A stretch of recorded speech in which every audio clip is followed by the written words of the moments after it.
Hello, this is Storybooks channel. New videos are posted every day. Subscribe and click the bell. A hospital corridor. A greenish-tiled old man peered into my eyes.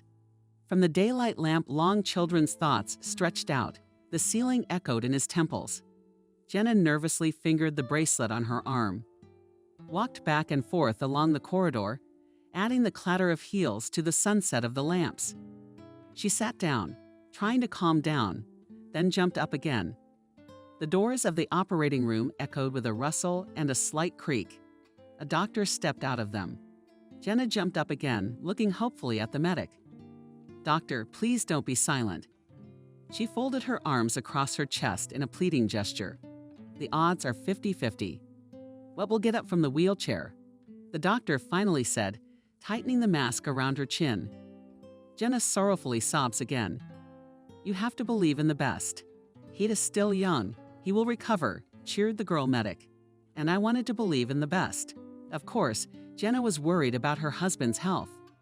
But she was more concerned about the loss of the family's main income and the question of who would now provide for them. Jacob drove out of the hallway to meet his wife returning from work. Jenna was not in a good mood. Lately, this state had become a constant for her. She had to get up early, work, do household chores, and still take care of her invalid husband. "How was your day?" Jacob asked, taking the girl's bag and bag from her. "Disgusting," abruptly threw Jenna, taking off her coat. Jacob left for the kitchen. He was quite briskly handling the stroller and could even boast some mobility, if it could be called that. The man moved the bag of groceries to the floor near the refrigerator and began to open the door. He could only put the groceries on the first shelf or the bottom of the door. Oh, and it would spill over here now. Jenna snatched the bottle of milk from him, which she had opened on the way out, slammed it down and closed it loosely. It wouldn't leak to the neighbors. "Why are you yelling?" Jacob looked at her. "Would someone wipe it up? Are you talking, Jenna?" She felt developed and irritated by her husband's helpfulness. He realized his limited functionality, so he tried not to inconvenience his wife. At first, Jacob was even ashamed, but later he accepted his condition and stopped suffering from remorse. "In a bag of ready-made cutlets from the cookhouse. Heat them up for yourself. Can you manage?" "I'm tired." Jenna pulled down her temples with her hands and went into the room. The couch echoed with a faint creak. The cat was rubbing his leg, begging for a tasty treat. Jenna sat like a sorpus, fictional, lethargic, and universal. This wasn't the life she'd envisioned when she married the handsome athlete Extreme Lego. And now he's deprived of his outlet and his livelihood. And she has to work for two, running all over town, showing beggars. The family's cheap apartments. Not so. Jenna planned to spend her youth. She didn't. The husband had been in the chair for 6 months. At first, they had lived on old savings, but those soon ran out. Jenna had delayed until the last moment to look for a job. She was scared, and her inner ego was against it. By the age of 25, the girl had no sensible experience. She worked part-time doing shoots for online clothing stores, ran a blog of a young stylist, although she had a good education in the hospitality business. Realtor. No longer had it passed her by since the early days. So, all useless people, incomprehensible payment, running around, a lot of calls, the need to persuade someone, ride on the ears. What was it that kept the girl in such a flying place? The charming director and owner of the agency. He appeared there rarely, but every time it was in the office, the morning began. The entire small number of female staff began to intensively tidy up, correct makeup, check the manicure. And this was done, as well as very young female students moonlighting in their spare time, and an elderly accountant. Jenna also fell under the influence of Michael's charms. And the more time passed, the wider the gap between her and Jacob became. Jenna stopped believing in the mythical prognosis of doctors, and counting on chance is a thankless business. But here he was, a living, handsome man. Even if it is not hers yet, but it is only a matter of time. Such thoughts swarmed daily in the girl's head. There was a constant struggle between duty, feelings, selfishness, and conscience, and that evening's selfishness and inner whims won out. Jenna at some point realized that she did not care at all about the opinion of others, that she did not want to support an invalid husband until retirement and to cross out her whole life with it. She too deserves happiness, deserves the joy of being a girl, not a frontal horse on her neck cart. The decision came in a moment. Strangely, such a momentous turn was made on an ordinary couch in an ordinary city apartment on an ordinary March cerebral evening. "Are you going somewhere?" asked Jacob, watching his wife pack a pile of things into a bag. "Yes," Jenna nodded briefly. "We're going to your mom's." The dwarf even raised an eyebrow in surprise and smiled with the corner of his mouth. "What kind of nonsense is this? The daughter-in-law herself wants to go to her mother-in-law's house." The daughter-in-law was giving up to work for two. Jenna tossed Jacob's sneakers into the bag with an apt throw. The man fell silent, and Jenna just burst into tears. "I can't do this anymore, okay? I can't. I'm beautiful, I'm young, I want romance. I want a decent man by my side. I want care and affection, not to look after an invalid." "Jean, I'll get out of the wheelchair," Jacob interrupted her. "The doctors said there's a chance. Or maybe you won't. I'm sick of this." Jenna threw in her bag another couple of t-shirts and with a precise movement zipped up the zipper. "Are you staying at your mother's? We need to live apart for at least a few months. 6 months. I don't know." They were both silent. Jenna was getting behind the point being made. Jacob realized that he was being discarded as an unnecessary thing. Indeed, what good is such a helpless and useless husband? And aren't you afraid of hanging off the ground on that inflatable mattress? Fellow Kevin pushed, barely landing, Jacob in the shoulder. "Don't go into the forest to fear the wolves," the man grinned, laying the foam on the grass so that he could collect it without getting tangled in the slings. Jacob and Kevin had been taking tourists on extreme mountain tours to the Caucasus for 5 years. The guys had tried everything that could tickle nerves and make your body shake. Rafting, jump rope, quad biking, long-distance hiking, mountaineering. But most of all, Jacob was interested in paragliding. He spent almost the whole summer in the mountains. He flew, tried, learned, took bumps. He whacked his knees on landing. Once he dislocated his elbow, caught on a tree paraglider, and fell from a height of a couple of meters to the ground. The air of freedom and the charm of the mountains beckoned the stubborn guy, who flew where others were afraid, and stayed under the clouds for so long that his fingers began not to have from the cold. Jacob began to ride tourists when he himself was already convinced of his own skill. So the guys worked Kevin for the driver and organizer, Jacob for the coordinator and implementers of extreme entertainment. In 6 months, the guys earned so much that the other 6 months could not work at all. But they didn't. They simply changed the style of travel, and instead of a couple of plans, they went snowboarding and skiing with tourists. "Oh, Jacob, you are finishing your stuff. If you fall off that high, you're still picking bones." His mother Adriana nodded a couple of times, but the guy liked living like this. It's 100 times better than sitting in a stuffy office poking at buttons. Dangerous. So what? It's dangerous to sneeze in public these days. So what? Now I'm not going out. Of course not. You have a great education. Go to the bank, make a career. My mother wouldn't stop, and the children will go too. Will you go to the mountains? No wife, no kids either. Mom, why are you bothering again? Jacob sighed tiredly. Parent was in her repertoire. Talks about the dangers of paragliding and frivolous with the tourist business were repeated regularly, even if it brought decent money. With Jenna, Jacob met in a social network. He was bored on a winter evening. Guy scrolled through the newsfeed and came across the page Pretty Girls. Something about this brunette rather caught the young man's eye. Word of mouth. They went on a couple dates. The girl was impressed by Jacob's boldness and passion.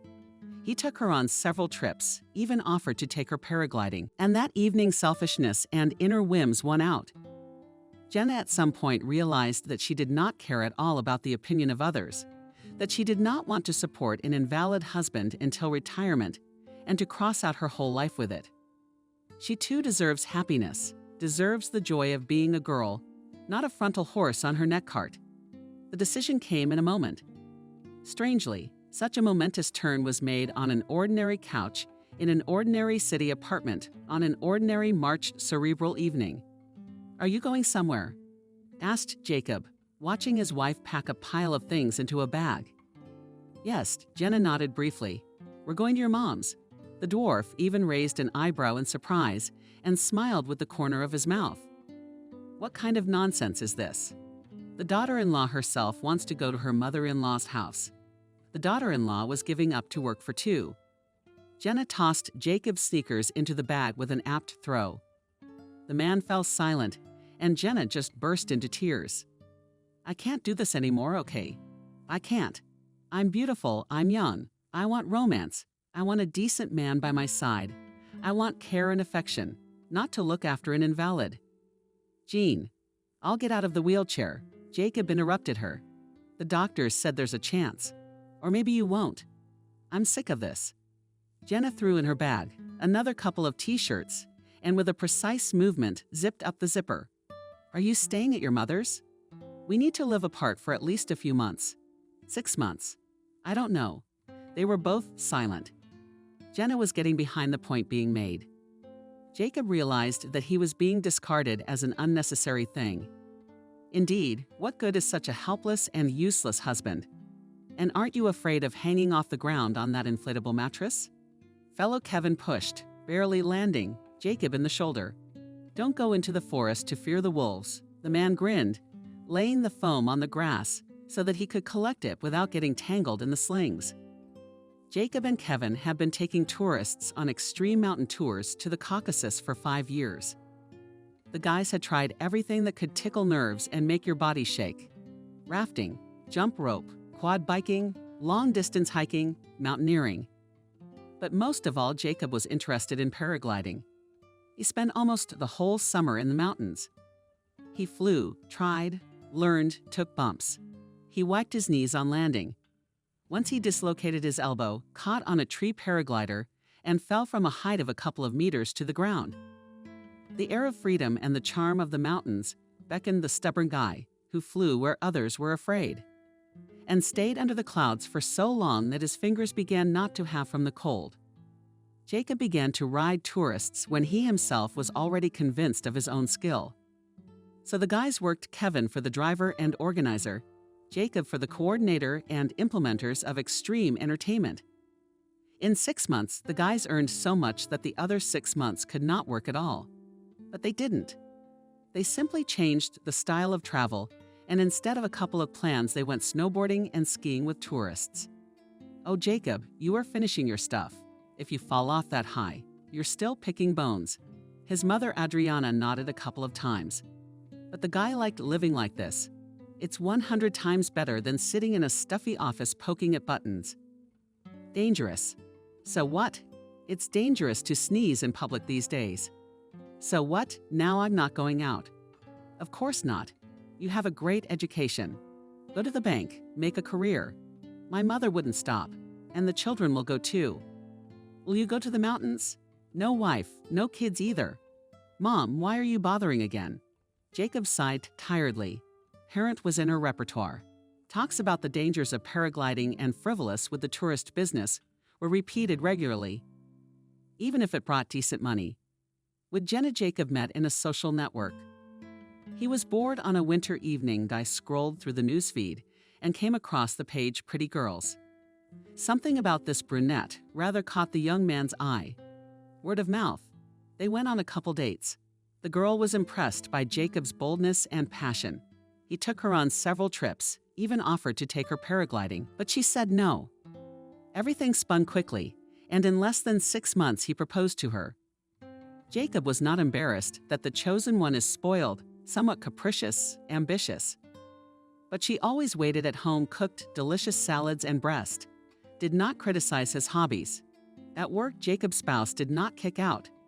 Let her do what she likes, he told his mother. I earn enough for 2, but always beautiful and fresh. Jenna was more than happy with this arrangement. She was already dreaming of a full-service travel agency, a house somewhere by the sea, a column in some fashion magazine. Life went on at its own pace. Jacob and his wife lived together for a year and a half. His mother gave them her 2-room apartment, and she bought a small house in a village outside the city with her savings and moved in. But on the condition that soon there would be grandchildren. Jacob joked. Jenna rolled her eyes. Children were not in her plans for the next 100 years. But Adriana didn't need to know that. Instead of children, Jenna suggested her husband get a Spitz. Jacob was not against it and promised that after the next tour they would go together. Breed her and choose a puppy. A happy Jenna stayed home in anticipation, and Jacob and Kevin took the hikers to the mountains. Jacob was warned by everyone that the good his passion for flying would not end. But fate had other plans. The return trip in the mountains came in rainy weather. In late August, Kevin drove a minibus with a group, extremely careful to slow down on the serpentine corners. Jacob dozed in the passenger seat in the front, tired from the busy program and the early rise. It all happened in a split second when a dashing local in his car spun out of the turn and into the oncoming traffic. Kevin, you steered sideways to avoid hitting him. The car rolled over on its side and hit the passenger side of a pole and a concrete barrier. Jacob squeezed barely in half between the roof and the dashboard. The other passengers sprinkled like peas in the cabin, but thankfully no one else was so seriously hurt. They suffered abrasions, bruises, bumps, and a couple of broken fingers. Kevin dislocated his arm and suffered a concussion. Substantial Jacob was pulled out by emergency workers only 40 minutes later. Even rescuers don't travel fast in the rain in the mountains. He was taken to the nearest hospital, but there was no one there to take on the complicated operation. The man was urgently sent home to the capital of the region. There he could be given at least a chance to get back on his feet. The operation was successful. Jacob recovered quickly, but below the waist he was paralyzed. Without words, it was clear that extreme sports were over for life. Extreme and the job he loved. The minivan was beyond recovery. The firm was wiped out, with no transportation and no chief instructor. Jenna howled when she realized her beautiful, comfortable doll life was over. Her attitude toward her husband changed almost immediately. Whereas before she had seen him as a heroic pillar of leadership, a lover of danger, now only a source of trouble. Jacob experienced the crisis of mobility deprivation for a long time. He became depressed. 10 times a day he reviewed photos from trips, pulled the edge of the paraglider out of his backpack. The one in his hands sighed as he stared at one point. The atmosphere in the apartment was dragging. The doctor prescribed Jacob a set of exercises that were supposed to have an effect in time. But the man, disgusted by his helplessness, could not start doing them for a long time. Jenna avoided talking about the accident and the cow. You do him with your nose to his flaw at first. But as the irritation and exertion grew, she sometimes snapped. Jacob's fighting spirit only his mother tried to raise. She urged to believe in the best and not to give up therapeutic gymnastics. Once in a while, Kevin came to visit, but it was still difficult for the boy to talk about what he himself had lost. Time passed gradually. The former paraglider finally heeded the doctor's insistence and began to do exercises sometimes. Just in time, Jenna was baking at work and had a breakdown. It was a frosty morning in the village. A bunch of rowan trees were covered with frost. As if earrings decorated the bulb bush, a flock of sparrows hopped about in it with a cheerful beat. Frost covered the ground. Jenna opened the gate and wheeled the stroller onto the narrow path to the porch. Adriana sprinted out the door in downy shawls. Together, the two women pulled the stroller into the hay. "Will you be visiting long, Jenna?" asked the mother-in-law, touching invisibly and the dregs of her son's jacket. "Jacob for a long time. And I will go back to the city. I have to work," answered Jenna briefly. Adriana had no sooner opened her mouth than her daughter-in-law said a crumpled goodbye, slammed the door, and sped back to the cab to catch the train. The women stared at their son in confusion. Jacob was blacker than a cloud. He'd lost his favorite job, his ability to walk, and now his personal life hung in the balance. A couple days later, Jenna arrived again. The man was hopeful when he heard the gate bang outside his window. But Jacob was not happy yet. "I've always wanted a dog." Jenna, without even saying hello, put a carrier on the floor with Macton's cat. The frightened cat collapsed, shrunk against the back wall, and scowled hoarsely. Jenna walked away, not even bothering to say goodbye to Mactopus. Jacob began to feel a little better. The intelligent animal quickly became accustomed to the new conditions. The cat often slept on the lap of the owner, when Jacob sat by the window in a stroller or on the street, breathing fresh air. Sometimes Martin would get out of his seat and jump up and down to catch sparrows in the snow or hunt for an unknown speck in the dry grass. Jacob liked to watch the pet. It calmed him and drove away both boredom and longing for adventure. 2 months passed. It was the end of March. During that time, Jenna never came back for him. At first, the man called and wrote to her himself, but as time went on, his wife stopped picking up the phone and responded to social media with one-word answers. Jacob realized that he had been disposed of cynically and completely nonchalantly. His mother shook her head and often scolded Jenna. Especially, she was concerned about the suspended state left by the son of the apartment. "Good girl," Adriana lamented. "Mushenko fixed on my neck. She's living in the city in someone else's palace. Jacob, filing for divorce, I'm telling you.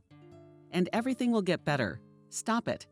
The man waved away our tribute to his mother, but he himself believed in his own words less and less. Apathy and longing ate Jacob. He was tormented by his own idleness because he could not do most of the housework. Walks were rare. Pulling the stroller down a couple porched steps to the ground was difficult. Once again, as Adriana settled in to do this, an elderly neighbor, Frank, peered over the fence at her. "And Adriana, what are you going to say that you have him on your hands?" In righteous indignation shouted the old man simply. "Hello, Frank," replied the woman. "So how else would you help them to scratch your tongue?" The gate is open. The neighbor deftly, not at all senile, ran to the wheelchair and helped down the steps to the path to the gate. At the same time, he asked both Jacob and his mother about what had happened. The man scratched the back of his head, shifting his knitted cap to the side. "And it is not clear whether he will stand up or not," complained Adriana. "I'll get up," Jacob muttered, feeling terribly embarrassed that 2 elderly people have to deal with him. "I got it." Frank threw up a finger. "Tomorrow I'll come and adapt it for your wheelchair. Then you're a grandson." He turned to Jacob. "Can you drive up and down? You better get back on your feet, though." "Okay." Jacob smiled a little and sighed. "Frank is not like my grandfather. God rest his soul, lazy." Adriana exclaimed. "He only knew how to make holes in his socks." The company laughed involuntarily. The neighbor soon left, having previously inspected the porch, and Adriana rolled the stroller along the sidewalk to the store. Jenna opened her laptop, taking a seat on the soft couch after work. Without looking, she waved at a text message from her husband with another question. The woman was interested in something else. Today, Michael, the director of the agency, finally paid attention to her and invited her to have coffee together at lunch. It was not for nothing that Jenna wore short skirts and spent several hours every day in the morning at the mirror. The purposefulness with which Jenna moved towards the goal, in the director's opinion, was worthy of applause. The girl went with the chief to a coffee shop, and in every possible way made it clear that she did not mind to continue communication in a more informal setting. Michael caught the hint, and at the end of lunch invited the pretty employee to dinner at the restaurant at the end of the week. Jenna cheered. "His suit is clearly not from a local seamstress," Jenna muttered under her breath as she looked at pictures of her boss on social media. "And a decent watch and cufflinks." Her eyes burned with admiration, but more with herself. From the moment Jenna had put her husband in the care of her mother-in-law. A month had passed, and in that time she realized that she was not living so badly. Work was suddenly no longer stressful. Cooking and cleaning became a rare worry. There was enough money for herself and still had time to shoot for clothing catalogs. Sometimes on the mental horizon slipped thoughts of divorce, but so far Jenna them from the metal. It was necessary to prepare the ground for a run-up, so as not to sit soft place in a puddle. How calculating. Cunning woman, Jenna understood this and therefore did not rush, although Jacob could have been served at any moment. But she'd think of something. And not much believed Jenna that kind. Attached to her Jacob first will go to such a step. The pictures of the boss told Jenna what she wanted to know. Michael, in his 35 years, was the owner of a nice house in the suburbs, 2 cars, and clearly had a passion for business things, foreign tailoring. The girl leaned back contentedly on the back of the sofa, scrolling through in her head options for outfits for a future date. A sick husband and the overall fact of a legal marriage did not slow Jenna down one bit. She didn't, as they call it, give a damn. X day came. Michael came to pick her up in his automobile. Jenna, from the moment of her work in the agency, tried not to spread much about her personal life. She took off the ring right after she sent Jacob to the country. And so in the car she was already flirting with her boss, who was 10 years older than her. The girl got what she wanted. In the morning, she woke up in the house of her lover. Michael brought her coffee and asked if the young lady wants to go to the skating rink. A couple days later, Jenna coquettishly agreed. Everything went according to plan. She told Mike what he wanted to hear, and he was slipping into an affair with his coworker. At work, they decided not to publicize the relationship, although it was difficult to hide something in the female staff. Soon the whole office was judging that the head had a young mistress. Jenna quietly laughed at the chicken's colleagues, but to reveal the secret was in no hurry. Michael was her target. The first day of April was too warm. It was as if the sun had reached the clear sky, and now it could make all the plants bloom in one day. There were even some sleepy flies in the air, stupefied by the sudden joy of plus 19 degrees. Fyodor Frank scratched his stubbled chin and took his visor, looking at the sun. Look how it's resolved. He nodded to Jacob. The man sat in his baby carriage on the path by the porch and kept route company with this neighbor while he remodeled the Bukovina into a sturdy, smooth slope. On Jacob's lap stomped Martin the cat. He Charlie had paws Olympic at the owner. Now we'll put something here than there and you'll ride like a racer, shouted an elderly neighbor, wielding a hammer. Yes, at least we do not violate traffic rules, smiled Jacob. He'd been a little more spirited lately. Maybe it was the weather, or maybe it was the fact that Jenna had practically abandoned him. Either way, clarity had come. Besides, Jacob had figured out a way to brighten up his hated idleness. He decided to write a book about his journey to the paragliding regimen. He found a blank notebook in his desk and began to jot down ideas. Jacob had never written any texts before, unless you counted the essays at school. However, his work went quite briskly. It was the abundant reading in the winter evenings. His mother had always favored books and had plenty of them at home. In the same winter evenings, he and his parents. Sometimes the two neighbors were in the kitchen, reading opposite each other, drinking herbal tea. At such moments, Jacob forgot that he was deprived of the ability to walk and became a little happier. Martin stretched his striped back, jumped to the ground, and hid behind the fence on some feline business. Done. Frank looked at the completed work and then turned to Jacob. Only son, try to drive in by yourself. Jacob, helping himself with his hands, began to carefully roll the stroller up the man-made at the ramp. A few minutes, and he with his vehicle without any help was already at the door to the house. Well, that's good, praised his neighbor. Grandpa came from the fence. Are you here? Let's go to lunch. I'm a schismatic boiled. Jacob turned his head at that ringing, like a crunch of thin ice on puddles. A voice from outside the wicket was waving its arms, a girl in a striped sweater. Her blonde curls were poking out from under her beret, and her bright blue eyes were visible even at a distance of a few meters. My granddaughter Lisa. Frank nodded imperceptibly. Jacob is in town for the weekend to study.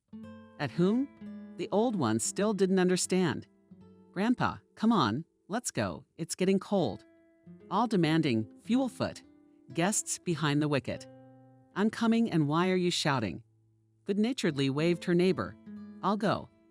Adriana, say hello. See you again. The bolt under the roof is bad. It could do with a new one. Frank gathered the tools in a bag, waved to Jacob, and went out the gate to his granddaughter.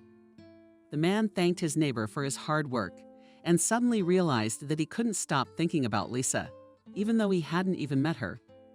April continued to bring warmth and wind.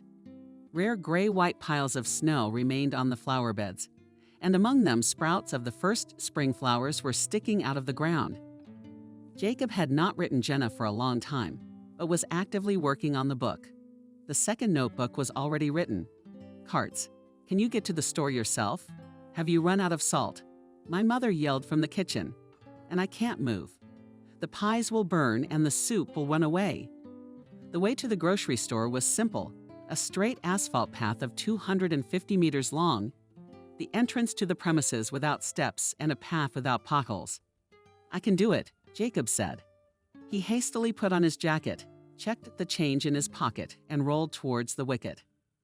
Happy that he could help at last. It's time to go for a walk, his mother looked out of the window.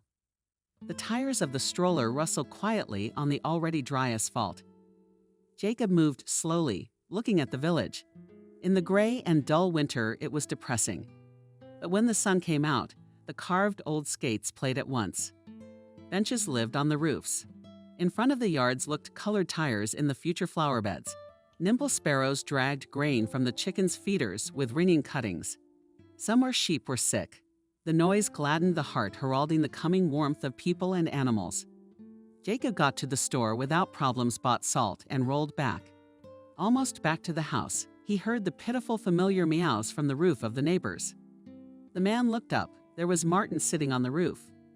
Jacob had seen from the window that the cat used to climb up there on scaffolding.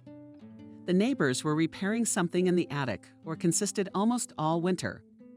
But the repair was over, the scaffolding was removed, so as not to wait for the flower in front of the windows. And poor Kodov was trapped. There was no tree nearby, no roof lower than a suitable fence to climb down. The unfortunate Martin climbed into the attic to the neighbors. The day before fell asleep there, and in the morning they removed the scaffolding. And now frightened animals, seeing the owner, howled at the top of his voice. You're stuck, poor guy. How are we going to get you off? Here is a problem. Jacob looked questioningly at the pet. He tried knocking and calling the neighbors, but they weren't home. Apparently, his conscience did not allow him to call Jacob's mother. The feeling of helplessness and inferiority came again. The man looked hatefully at the stroller.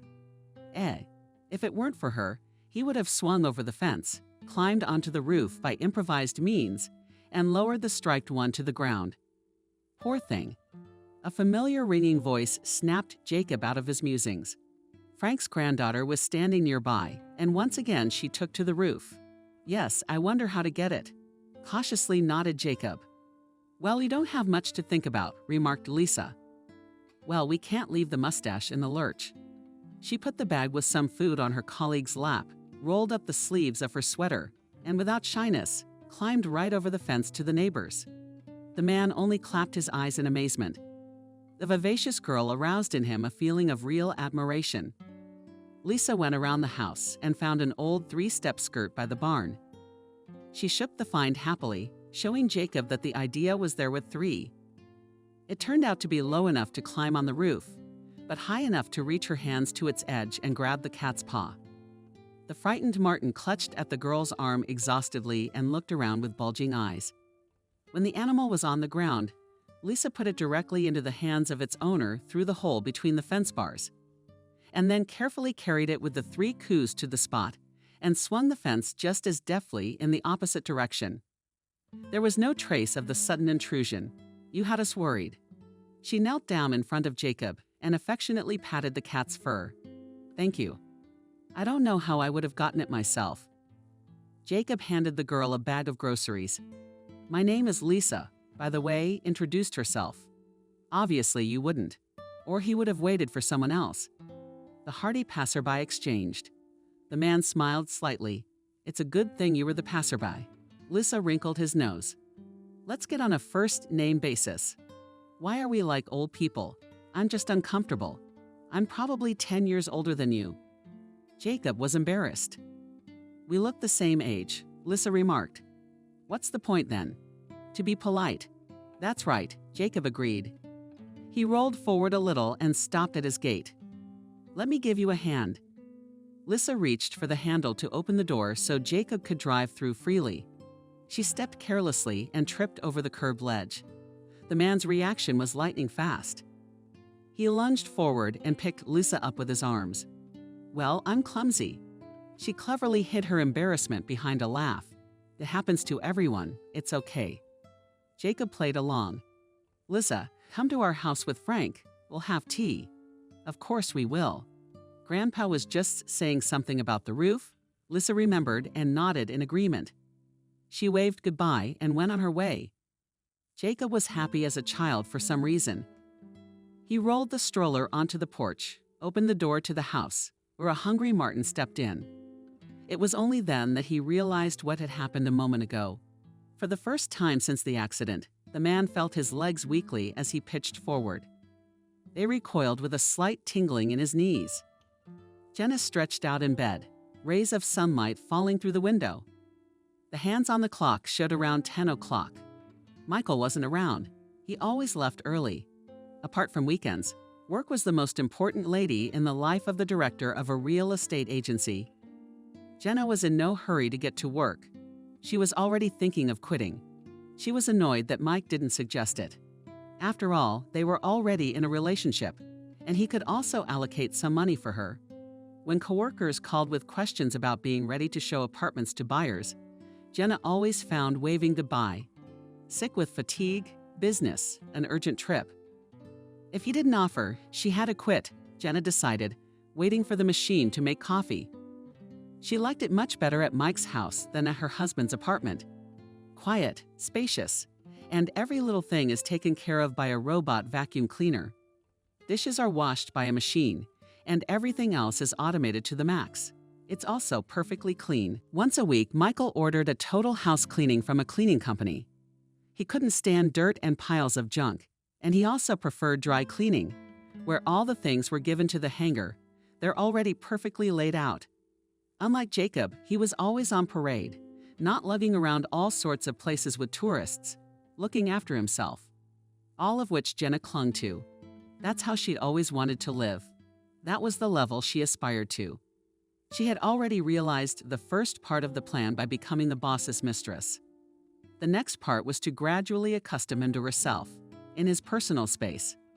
Jenna was already looking predatorily at Michael's second car, figuring out whether she needed a fur coat for the next season and when it was better to take a vacation. And there, when everything will be already grabbed, she will quietly divorce Jacob. The girl's plans were Napoleonic. At work, began to suspect a connection with the boss. When Michael gave her a ride a couple of times. On questions, Jenna did not answer, but only joked and rolled his eyes. When it all comes out, she won't care. In the meantime, it was better to keep the affair a secret. At least not to be jinxed, that's for sure. Jenna had a leisurely breakfast, took a shower, put on her makeup, hailed a cab, and went to leave in full dress. She was sure it would encourage Michael to take more decisive action. Like offering to move in with him at last. To work, like a holiday. The managers greeted, raising an eyebrow in mild amazement. Not to work anymore, Jenna informed her, placing the application form in front of her. So you're going freelance, or you've already found a better place. The manager put the application in a folder. You could say that, Jenna smiled enigmatically. She didn't bother with the detentions at her former job, hastily picked up her things from her desk, dryly bade her coworkers farewell, and plodded on out the door. It was amazing the determination that woke up in Jenna at the prospect of a relationship with a wealthy man, and how she dreaded being left in poverty with an invalid husband. Jenna went home, dropped off her things from work. Then you called girlfriend Jenna, and they went shopping together. Enterprising girl decided that a new set of beautiful lingerie will soften the news of her dismissal for Michael. In the evening, Jenna met her lover in parade at his house and informed about her decision. The man was not naively surprised. She had quit. But why? You didn't seem to be busy, and you were always paid on time. Why, Mike? Jenna coquettishly sat on his lap to spend more time with you. After all, a beautiful, satisfied woman, it's better for a tired woman to promise that yes. Well, what makes you think you were? Michael was genuinely perplexed. I felt that way. Jenna didn't like her lover's reaction. An awkward silence ensued. The first to break it was the man. I wanted to talk to you about the May holidays. I thought maybe we could go to the mountains, rent a remote cozy house. How's that sound? The word mountains almost made Jenna squirm. She was fed up with the mountains in her life with Jacob, and therefore, quickly catching her face, the girl with the most innocent voice began to dissuade Michael from his decision. Mike, in the mountains, maybe it's still cold. I want to get warm already, you know? She played with her eyebrows a little. Maybe we'll spend a little more and fly to a place where it's already warm enough. Lying on the beach is better than kicking mud in the woods. Don't you think? But we can do that. The man agreed and reached for his laptop to look for a suitable proposal. Jenna realized she had won. Jacob was waiting for a tea party with the neighbors for some important event. He was also very excited about the return of the weakness in his legs. Had he risen from the ashes of hope to fly again? At least to walk with his feet on the grass. Jacob longed for the paragliding, the mountains of his active life. He had buried it all when he got into the baby carriage. But now there was a glimpse of a chance in the darkness that not all was lost. The man found a folder with the doctor's prescriptions, studied the instructions on therapeutic physical training, and began to exercise slowly. Adriana even let out a quiet tear of joy as she watched her son practicing. She tried to support him in everything, but not to push or nag him. She understood what Jacob had to go through physically and mentally, and that's why she fell behind with questions about Jenna, about motivation, about the apartment. Time will come on its own. Everything will work out as it needs to. The woman sometimes told herself in the evenings 100 nodding visual spokes to each other. At a warm 12 o'clock, mid-April, on the doorstep of the house appeared Frank with Lisa Vida. The hostess was to invite them into the house, but the brisk grandfather waved them away and said that first work, then and race. So he inspected the edge of the roof and got down to business. Adriana fussed around at first, but then waved goodbye and went away to crack the dumplings. Jacob, Vita's tears settled on the front porch area in case a kind neighbor needed to lend tools. "That's a cool grandpa you have," whispered Jacob in the ear of the girl. "I don't remember my grandfathers. I was little when they were gone. I guess I was lucky." Lisa nodded and smiled as she looked at her relative, diligently tapping his hammer. "And yes, you're right, my grandpa is a good man. An example for the whole family. In hard work and optimism it is noticeable," agreed Jacob. "Do you look like him?" Lisa slyly tilted her head and looked down at Jacob.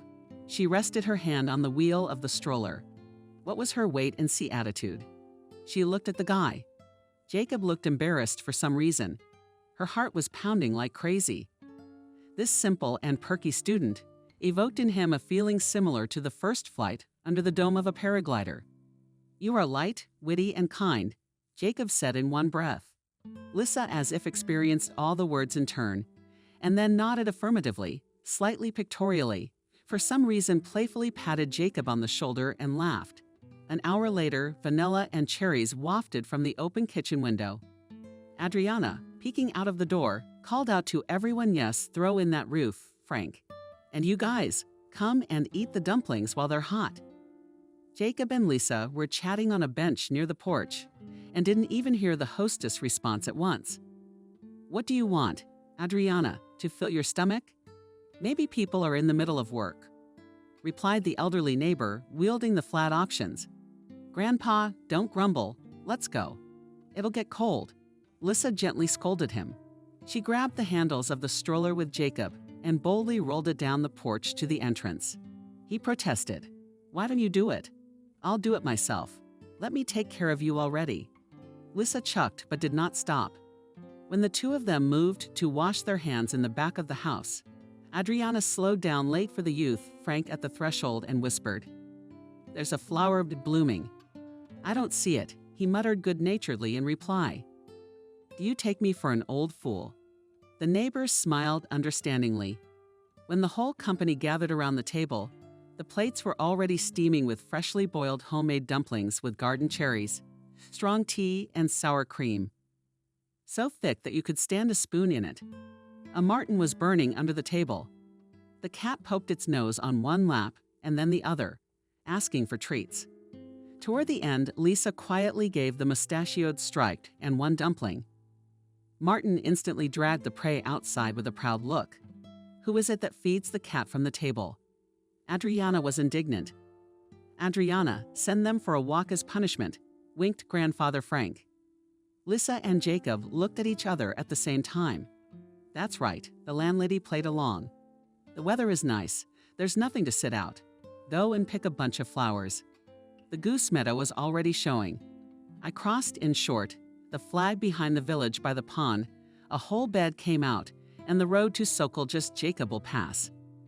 After the meal, Lisa and Jacob, sensing a trick but not seeing it, were outside the gate of the house and moved leisurely along the path. "Can't you walk at all?" Suddenly Lisa asked, and then she realized she was sorry. "I shouldn't have asked that. It's inappropriate." "It's okay," Jacob answered very calmly. "The doctors say there's a chance, but I can't do it at all yet." At the same time, he remembered the tingling in his knees. Recently, and his exercises began to do gymnastics to restore sensitivity. But sometimes apathy eats away, and you want to give up and accept everything, he shared with the girl.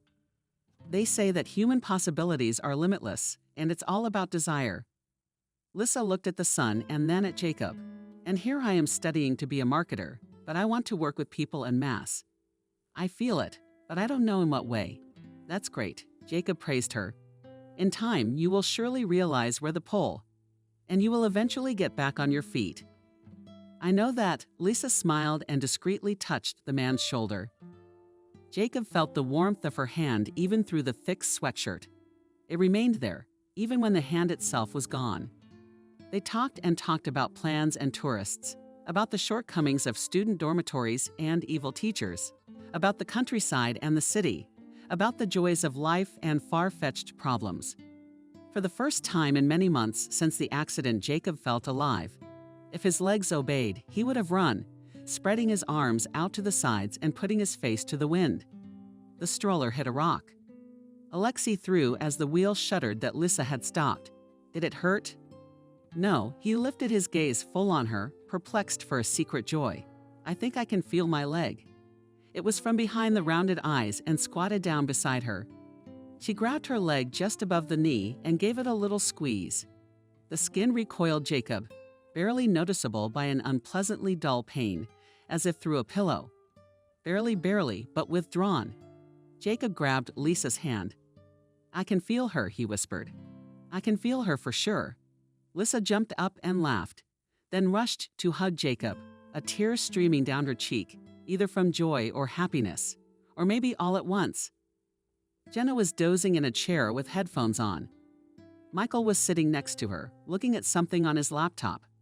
Clouds flickered in the window, the plane carrying them home from their vacation. Jenna was content and mostly to herself. Abroad, she persuaded her lover to buy some expensive gifts. The arguments were ironclad. "I really need it, and it will be more expensive for us anyway." Michael bought, didn't argue, but he didn't have the joy of gift-giving on his face. Although Jenna was diligently broadcasting to the whole store, shining and kissing the man on the cheek. Mike himself never started a conversation about moving, despite the fact that the girl did not work, but occasionally hinted at the need to find a new source of income. Jenna sincerely did not understand these hints, although he pretended to be a fool. In the end, she moved her things to Mike's house and appeared in the apartment only occasionally. As the couple rested after the morning flight and drank coffee on the balcony, Jenna glanced again at Michael's second car. "I was thinking I might drive." "Where to?" Michael looked at her questioningly, carrying his gaze away from his phone screen and work correspondence. "To the store to run errands for fitness." Jenna began to curl her toes and then in heels. "So in sneakers or boots?" "It's more comfortable." Michael shrugged. "And it's easier than buying and registering a car." "Why buy a car when you already have one?" Jenna nodded shrewdly at the blue foreign car. Michael followed her gaze, wished with his lips, and after a pause said, "The car isn't running. I'm waiting on a new engine for it. Then I was planning to repair it, sell it, and invest the money in a project. And by the way, you don't even have driving experience." "Experience can be gained," Jenna said. "You can always sell it." I like her so much. I could be your sober driver after all. Jenna's nagging skills were first-rate. While still studying to be a translator, she'd realized that it was easier to ask for something than to make an effort and strain herself. And awkwardness can always be smoothed over later with feminine methods. So Michael irritably pressed the bridge of his nose with his fingers. "I don't drink, and if I do, I can call a cab. The car's not running, no one can drive it. When the right model engine comes along, I'll order it. But until then, you better buy yourself a pair of good sneakers." The man stood up, took the mug with the rest of the coffee, and went into the room, signaling that the subject was closed. Jenna hid resentfully. She found the recommendation offensive, considering that pretty shoes and stiletto boots had helped initially win her lover. She wasn't rejected directly, but rather harshly, by the way-remembered patient, kind Jacob, who, even though he could not give her a car, but never refused in other whims more modest. A few days passed. Jenna decided not to focus on Mike's refusal and try to talk about the car again. A little later, she pretended to be a diligent housewife, cooked a nice dinner, bought some good wine. The evening passed in a cozy atmosphere. Until Mike suggested watching a new movie, the screen showed the serene life of a family with 2 children. The father was playing frisbee with his son. The mother was teaching her daughter to play the piano. A golden retriever snoozed on the mat. "I always wanted a big family too," Michael said suddenly, "to have a son and a daughter. I started this whole business so that the children would be well off and not need anything." Jenna, who was lying on his lap, was slightly shaken, but she did not show it. So here he is, the perfect image of a spouse for Michael, which he agrees to provide without question. An educated, working mom. Well, no, she's not going to be one. Wasting her youthful beauty on children. When there are so many countries, so many cool options for leisure and self-improvement. "I feel sick." The girl jumped up and went into the kitchen, and suddenly it was already in her head. A terrific idea, and how to get all the benefits of a lover and not cheat on herself. She opened a bottle of mineral water, poured the falling liquid into a glass, and drank contentedly. The plan was simple and ingenious. Lissa only came to the village on weekends, because the rest of the time she had to attend classes. Jacob missed the girl, but tried to keep himself busy in her absence. He was especially reluctant to write a book and do leg exercises. Lissa supported his zeal in both endeavors. In the first 2 weeks of exercise, Jacob was able to wiggle his toes. In another week, he was able to tilt his foot slightly and tense his lower leg. With each new achievement of motivation, it was as if his strength for life was returning. May came, birds sang, tulips bloomed. The bushes and greenery had fresh foliage. Adriana bathed the flower beds loose, the ground cleaned up. Striking branches from a birch tree, there also bowed red, yellow, white buds of tulips. Next to them, crocuses crawled out in a row. At the very curb, blue caps of balloon buds. Martin was hanging around. The cat galloped, tail up, jumped on the brick walls, hunted for soldier beetles that flew out from under the slate.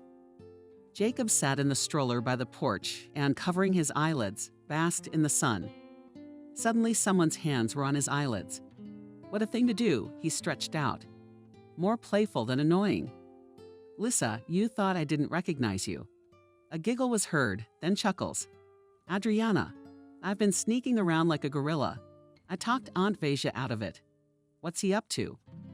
Lissa indignantly began tickling Jacob by the ribs. He immediately laughed, shaking off the remnants of his injury. Adriana laughed too, watching the children fool around. When the fun subsided, everyone went into the house to eat cold okroshka and drink jam, dried fruit. At the table, Jacob discreetly put his hand on Lisa's arm. When his mother was busy at the stove, putting on jam, Lisa looked at him embarrassed, but did not take her hand away. Instead, she stroked his little finger with her thumb. How this embarrassment did not take with her usual perky nature. Jacob himself felt like a teenager, as if he were back in college and timidly seeking first dates with cute classmates. Adriana saw what was going on at the table, but she didn't let it show. Instead, she remembered something urgent to do outside, grabbed her head, and rushed out of the kitchen. "Lisa, I have to talk to you." Jacob started, when he realized that they were alone. The girl nodded and turned to him with her whole body on the stool. About what? About what's going on between us. Jacob sighed and took her hand again. I like you a lot. I realize that we're not just friends anymore. You've become important to me, and you're helping me not to give up. I realize you don't need Kalenka, but I'm married anyway. Yes, she left me as a useless thing here. But officially, I'm still married. Instead of answering, Lisa hugged him tightly around the neck. Of course I need you for anything. And I'm sure you'll get out of that damn chair very soon, she whispered in his ear. Jacob's insides warmed. He hugged Lisa in return, at the same time feeling the distinct tingling in his knees again as he pulled her to him. You're an amazing person, with a good heart and a beautiful dream. Lisa looked into his eyes. And I care first and foremost about how you feel, not what the papers say. The man smiled and hugged the girl again. Let's get you back on your feet. Lisa kissed him on the cheek, and then everything will work itself out. Jenna got out of her seat and desperately ran to the restroom. At Michael's surprised look, they had just sat down to breakfast Saturday morning. They planned to drive to a business meeting and go for a walk afterward. Are you okay? Michael knocked excitedly on the bathroom door. Just dizzy all of a sudden from the nausea, Jenna answered, carefully imitating the appropriate sounds. She made some more noise with the drain of the cistern faucet by splashing water on her face and stepped out into the hallway. Michael looked at her with a mixture of joy and anticipation. Are you pregnant? He blurted out. Oh, I don't know. I'll take a test today. Jenna clutched her forehead. What was there to do? Michael picked her up, sat her down on the living room couch, began swiping at her with a folder. It's clear you're sick of food and your face is all bloomed. And if that's the case, you'll be glad you did. Jenna pulled the most naively righteous expression on her face that she could portray. Are you kidding? Of course I am. Michael knelt down in front of her. I've wanted kids for so long, and I applied for a second degree. What's to take back now? Jenna changed from righteousness to brokenness. Why take it back? You're a distance learner. I'm paying for your education, so you can work later when the baby grows up, Mike assured her. Yeah, so off to work she went. Of course, Jenna mentally braced herself again. Okay, I'll go to the doctor tomorrow and find out everything. She sighed, hugging a jubilant Mike. How to fake a pregnancy until the belly appeared. Jenna thought through the nausea, mood swings, dizziness, and bouts of appetite. Didn't seem to be a problem. A doctor she knew, for a fee, could write certificates of confinement for the first time. But then Jenna was going to stage a miscarriage. The only problem was how to divorce Jacob discreetly, but stay living in his apartment. After all, the ambitious woman had plans to marry Mike, but he thought that the apartment belongs to Jenna. He never let her move in with him, although he wouldn't kick his baby mama out on the street. Here was the puzzle, Jenna thought slyly. The certificate was soon obtained. Michael was jubilant, developed a flurry of activity, and was already choosing a name for the future child. He immediately moved his wife permanently to his place.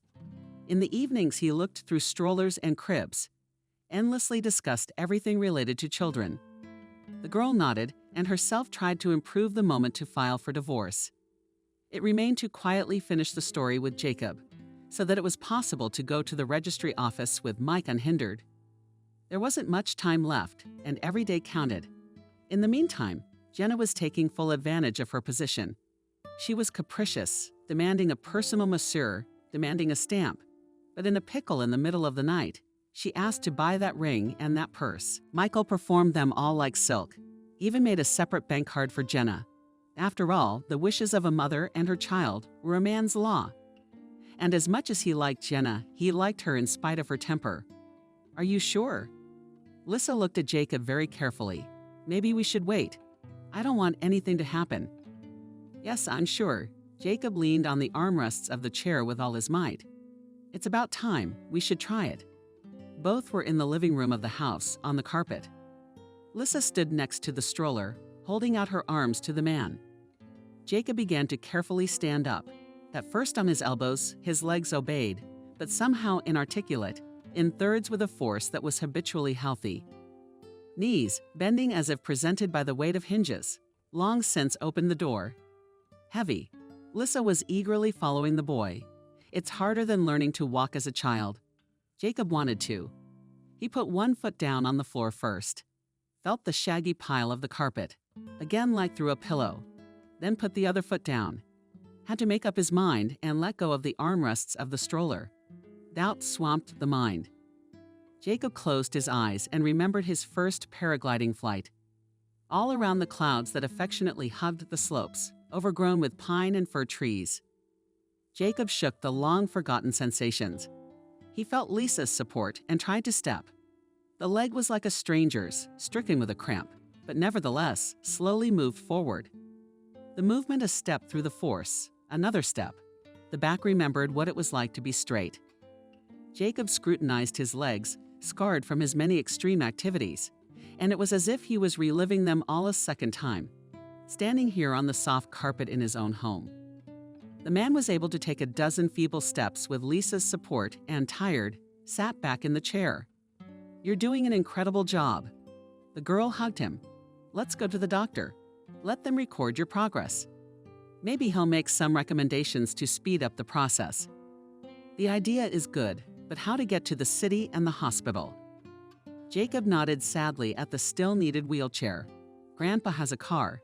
He'll take you there." Lisa suggested. "No, you what?" Jacob waved his hands. "Frank has already done so much for me. I can't. My conscience won't allow it." "Oh, stop it." Lisa threw at him. "And that grandfather doesn't understand anything." "Yes, old stupid." Jacob was embarrassed. "But only if he agrees, don't insist." He grabbed the palm of Lisa, who was about to go to the grandfather. The old car evenly, body motored over the bumps of the rustic country road. Frank spun the steering wheel and talked about the years of dashing youth and work on the collective farm. Jacob sat on the back seat and held a folder with his documents. The stroller ran behind him in the trunk. Lisa was chortling in the front passenger seat listening to her grandfather's stories. It all happened simply, quickly, and completely easy. She asked for it, and off they went. Good thing at least Jacob had time to call the hospital and find out if the surgeon was seeing him today.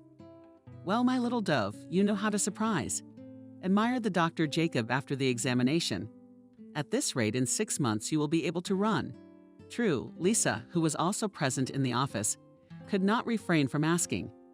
"Of course, this is the first time I have seen patients recover so quickly from such injuries. It's a miracle. Although in scientific circles it is not customary to say so." The doctor pointed expressively at Jacob's medical records, then at his feet. "Keep practicing.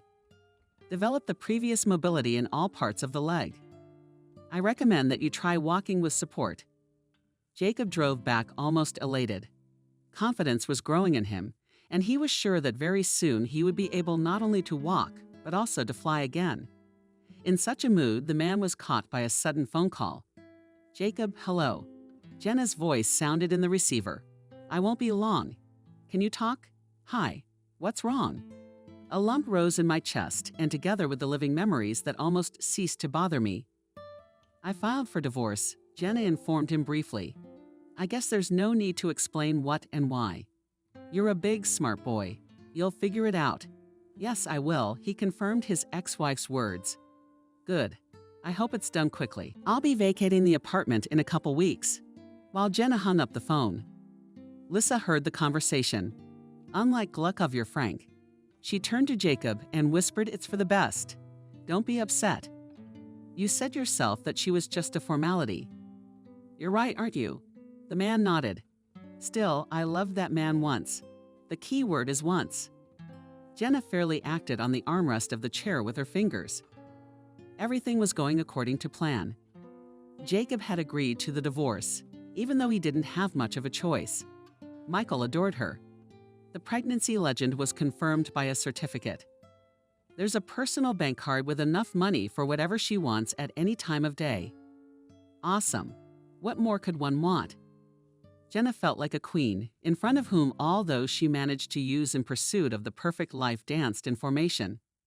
So that left the girl, staring wistfully at the ceiling, putting a cherry in her mouth from the platter on the table. Left with a car and an official marriage. She replied. Sama herself spit out the pit from the fruit. That's what we'll do today." In the evening, when Michael returned home, the first thing he did was to hug Jenna and stroke her stomach. The girl expected she fed her lover a delicious dinner, poured him wine, and gave him a massage. When Michael got angry, Jenna went on the attack. "Mike, I really want the baby to be born in a legal marriage. I grew up in a full family myself, and I find fatherlessness unacceptable." "I agree to that too." "Man, I wanted to discuss this issue too." Jenna waiting froze, like a hound who waits for the command to corner the bird for the master. Instead of answering, Michael reached into the pocket of his work case, pulled out a box, and placed it in Jenna's hands. "I wanted to make it pretty, but since we're talking, why not?" Michael pulled his mistress to him, kissed her forehead. "I'll do it." Jenna threw her arms around Michael. At the same time, they marveled at the size of the stone in the ring. They decided to get married in 3 months. By the time of the wedding, Jenna was already planning to get rid of her ex-husband. After the ceremony and banquet, it'll be a week before she fakes a miscarriage. The trap slammed shut in time and securely.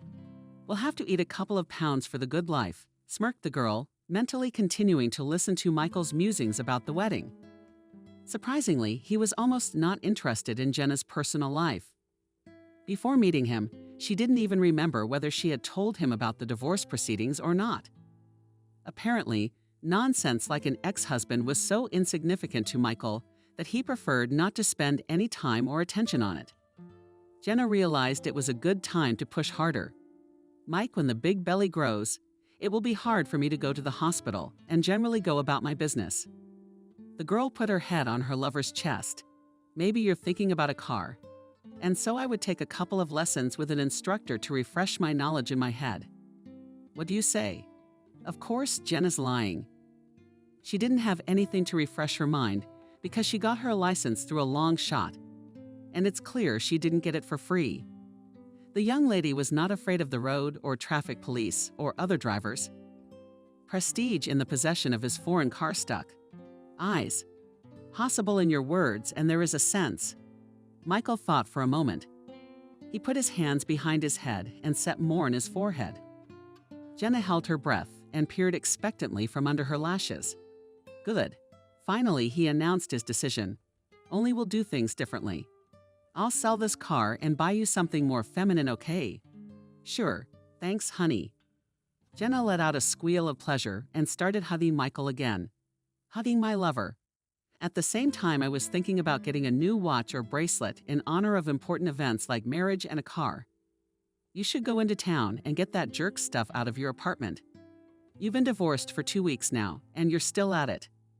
Outside, the window smelled of lilacs. June was buzzing with young grass and summer rains. The sun was lavishing light on the earth.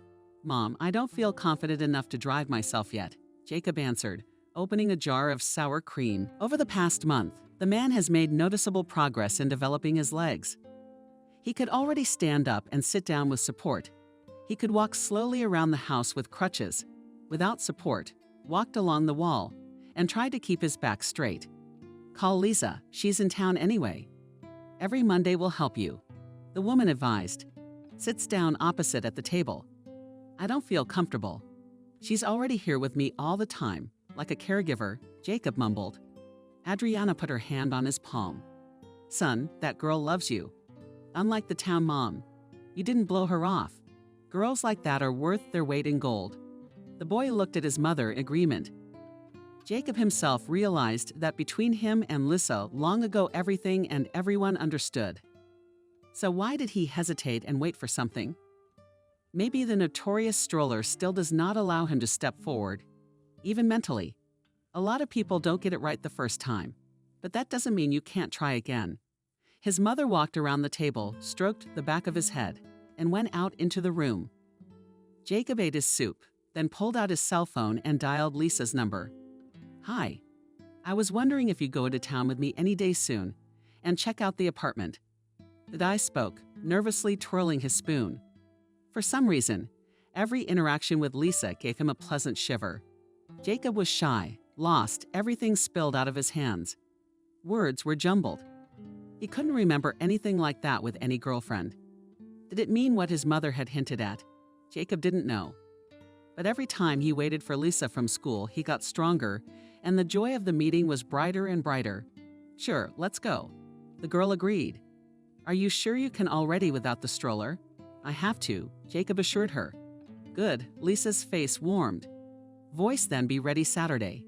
Very much looking forward to it, Jacob hit the cancel button. It was too soon, and he was so eager to add a whole one. But again, that childish indignation ruined everything. How surprised he would be to find out that Lisa was feeling the same way. Standing in the middle of the institute with the phone in her hand. "I allowed Walk to come with you," Lisa blurted out when they were already sitting on the train. Jacob revived in surprise. For the first time, he decided not to take a wheelchair with him and to do with crutches only. Why? Instead of answering, Lisa climbed under his arm and tucked her nose into his side so that Jacob could only see the top of her head. He smiled into the measured, sleepy emptiness of the carriage, closed his eyes, and hugged Lisa tighter. The apartment Jacob hadn't been in almost 6 months was echoed by the familiar turn of the key and the smell. The man breathed it in, standing on the threshold as if hesitant to enter. The smell reminded him again of the time of tourism and flying. There in the closet on the balcony in a case lies his paraglider, next to it in a backpack equipment, tracker, boots, camera for shooting from height helmet. Jenna's stuff wasn't in the apartment. Contrary to Adriana's fears, she took every last jar. And judging by the footprints in the bathroom, it's recent. They didn't even bother to clean up. Jacob and Lisa ordered a snack from the delivery service and began to clean up. The man tried to do everything himself, but from time to time he still stopped and rested. Lisa quickly put the bathroom in order, washed dusty dishes in the closet, vacuumed the carpets, and wiped the mirrors. "You're doing a great job," she praised Jacob when they sat down in the evening on the living room sofa with sandwiches and cups of tea. "The doctor was right. You're getting better." "I'm too well motivated," Jacob joked, glancing at Lisa. She tossed and dropped the sausage in her lap. "I'm very grateful for everything you do for me." Jacob took a piece from his sandwich and transferred it to the girl's sandwich. "But the sky really beckons me. I want to fly again and do what I love. I just don't know how." Lisa Moraviova forehead. She knew what had happened to Jacob's partner and to their touring car. "Aren't you afraid of hurting your back again?" "Honestly, I'd go through the whole thing again." Jacob looked at her defiantly. "Why?" Lisa, perplexed, still bowed her head. "To get to know you again." Jacob leaned over, quickly pulled the girl to him and kissed her. Jenna diligently flew around the world to the cafe. At lunch with her friend, they had just toured a dozen bridal salons, looking for a dress for her and her bridesmaids. It was the end of August. All the wedding preparations were almost finished. A restaurant had been chosen, a photographer, a designer, a host hired. Defined the menu and sent invitations to guests. "Aren't you tired of belly itching while sipping cold juice from a tube?" asked Jenna. "Tired. What can you do? It's a beautiful life. You want it." Jenna grinned. "Mike, you've got a tough guy. I'll give you that," dreamed the girlfriend. "Handsome, with money, established. He's got it all. Not like your former test pilot." "You don't say," nodded Jenna, pushing her plate away. "A man in his 30s, and he's been hiking the mountains." "Well, they're divorced now. Forgotten like a bad dream." My girlfriends started laughing. "How far along are you?" Jenna nodded at her stomach and grinned. "The 5th month I'm eating like crazy. I've already gained 3 pounds. How can I lose it all?" "It's okay, 1 more week and you'll have a tragic drama," Jenna grinned. "Where do you get the paperwork for Mike to believe?" whispered Jenna. "My girlfriend makes them for me." Jenna replied in her tone. "I have to go to her today, by the way. Mike wants the ultrasound results. Paul wants to know the baby." She voiced again, laughed. "Genius you are, a woman, Jenka," admired her friend. "I did not dare to do such a thing. If you want to live, know how to spin." Jenna shrugged her shoulders. The girls paid for lunch and said goodbye. Jenna sat behind the wheel of a brand new red sedan, and Jenna stayed behind to wait for a cab. Head. Jenna was already at the wedding ceremony, figuring out how her dress would sit on her and from what angle it would be better to take pictures. She ordered an exclusive bouquet of terry pale lilac roses from the florists and anticipated her image with him in such dreams. The girl pulled into the clinic's parking lot. A small documentary formalities. And Jenna was already sitting in the office of gynecologist Katya. A nice lunch was interrupted by a phone call. "Joy, where is it?" Michael greeted her on the phone. "I'm at my doctor's office. As soon as I'm free, I'll pick up my glasses and go straight home," harked Jenna. "Oh, great. I thought I'd make risotto. I asked if you could have it, because there's wine in the recipe." Michael asked anxiously. "Okay, I'll be sure to ask." For now, Jenna jabbed her finger at the screen and slipped her smartphone into her purse. "Worried about my pregnancy." She hit her nose and made a quotation mark in the air with her fingers. "Well, what are you?" Katerina nodded at the memo to expectant mothers on the wall of the office. "Would get pregnant really already the right age?" "Yes, and the man you all have. As they say, would have hired a nanny, and you and the child, and the status. And you're not the boss." Jenna looked like she took a bite out of an unripe persimmon. "Are you kidding me? I'm already thinking about how I'm going to lose the whole thing. And if the potbelly did grow, it'd be stretch marks, swelling, and a C-section. God forbid. Maybe someday, but not now. It's up to you, but I would be worried about such prospects," grinned Katerina. "So there you needed an ultrasound at 16 weeks. I'll look it up. Who have I had recently with the same dates?" She sat down at the machine, then back at the computer, and began to look for suitable data. A couple of manipulations to change the date and last name. Soon the required documents were lying in front of Jenna. The girl gratefully slipped them into her bag, and to Katya moved an envelope. "At the wedding, decided already, what to go in?" she asked. "Yes, looked at a couple of options," the doctor replied. "Your own we are hot, on them and will spend." General laughter broke out in the office. Home Jenna drove home in a wonderful mood. She picked up the wedding glasses from the salon, carefully packed them in a box, and was pulling into the parking lot of Michael's house by 7:00 p.m. "That's odd. I thought he wanted to make risotto." Jenna turned up her nose, kicking off her shoes in the hallway. The house smelled ordinary instead of Italian. And it was too quiet, no sound of pots rattling or knives clattering from the kitchen. The girl went into the hall and saw Michael sitting in a chair. "You decided to order food from the restaurant?" Jenna tried to make a joke. Michael looked at her glumly. "Give me the car keys." "Why?" Jenna, perplexed, raised an eyebrow some more. Michael sucked in air with his nose, exhaled. "You give me the car keys now, then you go to the second floor, gather all your things, call a cab, and Katusha the hell out of my life." His voice boomed so loud it echoed in every corner of the house. Jenna cowardly squirmed, her eyes shielding her. She tried to open her mouth. "Mike, what's wrong?" The man stood up and roughly snatched her keys from her, shaved the coma off her shaking hands and handed her his. "Doctor, what do I care if she is stripped of her medical practice, or better yet, sued?" Looking into his eyes, Michael said. Jenna collapsed on the carpet between the chairs. Reality rang in her ears, hailing down on her unprotected skin and burning her with the pain of red-hot needles. Michael squatted down beside her, took her chin, and turned her to face him. He'd like to get himself a warmer place at my expense. And with a mop they went out for not disconnecting the call. I, kak nudobno poluchilos, da takaya glupost. To think, Jenna burst into tears of shame. But Michael didn't care anymore. Jenna remembers that night like a blur.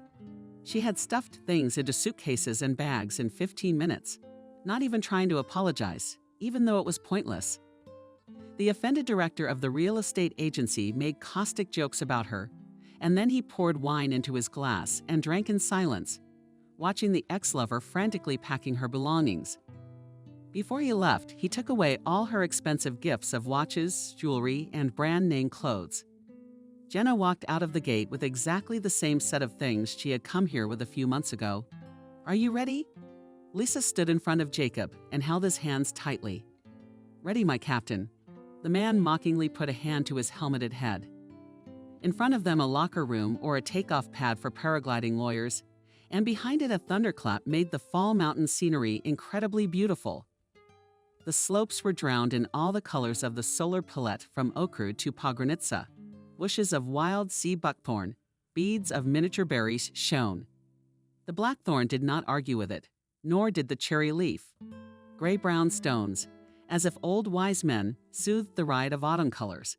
It was the end of September. On the slope away from the site, the last emerald lizards basked and rare butterflies flitted about. When you walk to the landing, don't leave your feet abruptly. About the signal, we'll know it's time. The plan did not drag. At a gust admonished Jacob Kevin, correcting on that straps that grew somewhere only from behind the cradle. William, the instructor who had once trained Jacob, stuck out for the passenger. He won't be flying until next season. I'm in charge for now. All right, stay out of it. Kevin put his palms up and stepped away from the runway with Lisa. Let's go down the slope, and there I'm picked up, William Jacob commanded. But let's go. Jacob gripped the safety harness tighter and rushed forward. Lisa ducked as the foam was caught by the wind and began to rise upward, swaying weakly. Kevin put his palm to his forehead, shielding his eyes from the sun, and dashed his strength approvingly. And good, let's go. Worried about him all the same. Lisa nervously lost her fingers from each other. You drop it. Kevin patted her shoulder. William, we have the best of the best. We'll bring your beloved safely back to Earth. Lisa only glanced at the brightly colored paraglider dome, which had already risen even higher. Let's go to the lower one. They'll be landing there. Kevin urgently mentioned the girl on the airplane ramp. When are you going to fly? I'll wait until Jacob has fully recovered, the latter replied. He's the only one I trust. And anyway, it's so great and amazing and beautiful here. She spread her arms and breathed in the still warm, clean air, but with a hint of fall chill. Kevin laughed. You haven't been whitewater rafting with us or riding ATVs in the mud.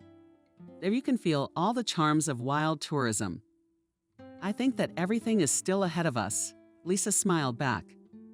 Of course, we will definitely take you with us if you want. Work, and then we'll send one on tour with people. Kevin the funny man was laughing again. No, I'm only with my husband. Lisa shook her head. So for a lively conversation they reached the lower site, where in the tents found a thermos with herbal tea and sandwiches. A lot had changed in Jacob and Lisa's lives over the past summer. They sold their apartment in the city and bought a smaller place away from the center. And the remaining money they took an old van in good condition. Kevin did not have to be persuaded for a long time. He was happy to return to the company and travel to the mountains again. He only asked for a good insurance policy in case of unforeseen circumstances. Lisa took over the information part of the company, handled advertising, answered the phone, and kept the documentation. Jacob was not yet able to fly as an instructor. He had not yet fully recovered from his injury, but he was happy to tell tourists about the coolest places to visit. Gave a copy of his autographed book to the most curious. But the biggest change was in Lisa and Jacob's relationship. It was now official. There was no lavish wedding, no expensive gifts, no typical dress. The young people signed, sat with their loved ones, and drove off to the mountains. That evening, by the time of the wedding, Jacob was walking with a cane and no longer needed crutches, much less a wheelchair. The doctors only applauded him and called it nothing short of a miracle. It's good to be here again and to be back to the old way. Kevin stretched noisily with a satisfied face. Almost the old way, Lisa corrected him. I'm sorry. Kevin made a changing gesture with his hand. Suddenly Jacob's cell phone, which had remained in Kevin's pocket, caught the connection and played a familiar tune, announcing an incoming call. Kevin deftly retrieved the device and brought it to his ear. Yeah, no, that's not Jacob. What's he flying? Kevin winked at Lisa, who was interested, listening to this half-hearted dialogue. How does it fly? Yeah, like this. Already recovered. Which I think is an irrelevant question. He's already married and loves her very much. While Kevin put the phone back away. Who was that? Lisa asked with curiosity. There is a star that has fallen. Kevin waved his hand indefinitely in the direction. Suddenly he jumped up from his seat and shouted, Fly, fly. Catch it. Lisa jumped up from her seat and rushed after Kevin. The two of them, with Valerie's help, brought Jacob safely back to solid ground. He was unhooked from the cradle, and the man was sprawled on the grass, spreading his arms and looking up at the autumn blue sky with sparse powders. Alive? Laughing, Lisa asked. More alive than ever before, Jacob blurted out, putting his hands behind his head. Subscribe and click the bell. Today he saw a scary picture from the shower in half. His beloved Lotta was pouring powder of the indispensable white verso into the soup. Charles, with a heartbeat, opened the safe, pulled out a pistol, loaded it almost silently, sighed convulsively in indignation more. Blackwoods rushed away the traitor, that shoehorn banished, paved the window of the spacious dining room, barely swung his arms, trying to jump out. Heavy partners trimmed with gold thread stopped the running strap rattled. It was finished. The master twitched in some kind of oblivion, silently lowered his gun. At the sound, a guard named Rick, nicknamed Patron, ran in. "Charles, is everything all right?" he asked, bursting through when he saw the young hostess in the corner of the room. "Save it. It's cold in here. Cut off the boss to me in me being the master of the town. This one," he nodded toward the table. "Send this to forensics." A week later, General James discovered his daughter missing, even when Lotta left Moscow for a provincial town. Following a dubious lover, she had always kept in touch with her family, and now her phone was unavailable. The girl had not been in touch for several days. The general made inquiries of the cohabitant and his daughter. With horror, he learned the truth about what was happening in the dark, corrupt world, where Lotta dived headlong into. Patriot himself, the owner of the city and holding in subordination almost the entire police department, had to pay dearly for daring to enter the warpath. Changes were coming, but they did not bring the long-awaited success. The criminals roamed free, took over the whole city, stretching their hands into all spheres of life, blackmailing the authorities to keep 500,000 people in their captivity, whom they forced to work for themselves. They threatened reprisals and starved them to death. It was a war, a miserable struggle for freedom and power, and the right to live on according to their own laws. The Patriot had one demand: the general gets out of town. Everyone continues to live as before, reckoning with the established rules. Charles Mason was playing the violin self-consciously. A sublime melody pierced the room, seeming to strive to break out of it, to fill the whole world with joyful beauty. Mother was sewing by the window. From time to time, she opened her sewing eyes and gazed at her son with pleading eyes. The father came swiftly into the room, holding several cartridges in his hand. "What do you need these for? Where did you get it?" she asked her son. Mason answered indifferently. "Found it on the street." "Why did you bring it home?" "You know we all face jail time for possession of weapons and ammunition. The cops have already locked up how many people in the city?" The mother looked at her son reproachfully and sighed. "Mason, it's such a scary time. You got to be more careful. I thought maybe I'd need it for something." "Guilty," the boy replied. "Why aren't you thinking about us? Do we have to take risks because of your frivolity?" Rebuked the father. "I'm not afraid of these people. They'll leave as they came. The old-timers are strong in town now. They can bring our town to order." Mason answered hotly. "How do you know?" Father inquired. "I overheard a man. Maybe you work for them, too." The men my father meant the gangsters who were like an octopus running the city, with connections in all the important places in the city, including the mayor's office and the police. "I'll go if I have to." "You can't talk to your father like that," Mother said, trying to reconcile the two dear men. "I'll take a belt and teach him how to live, no matter how big he's grown." The father grumbled irritably. Mason glared at him and sprinted out of the room as the door slammed behind his son. "He's 17 years old now, and you talk to him like he's a child.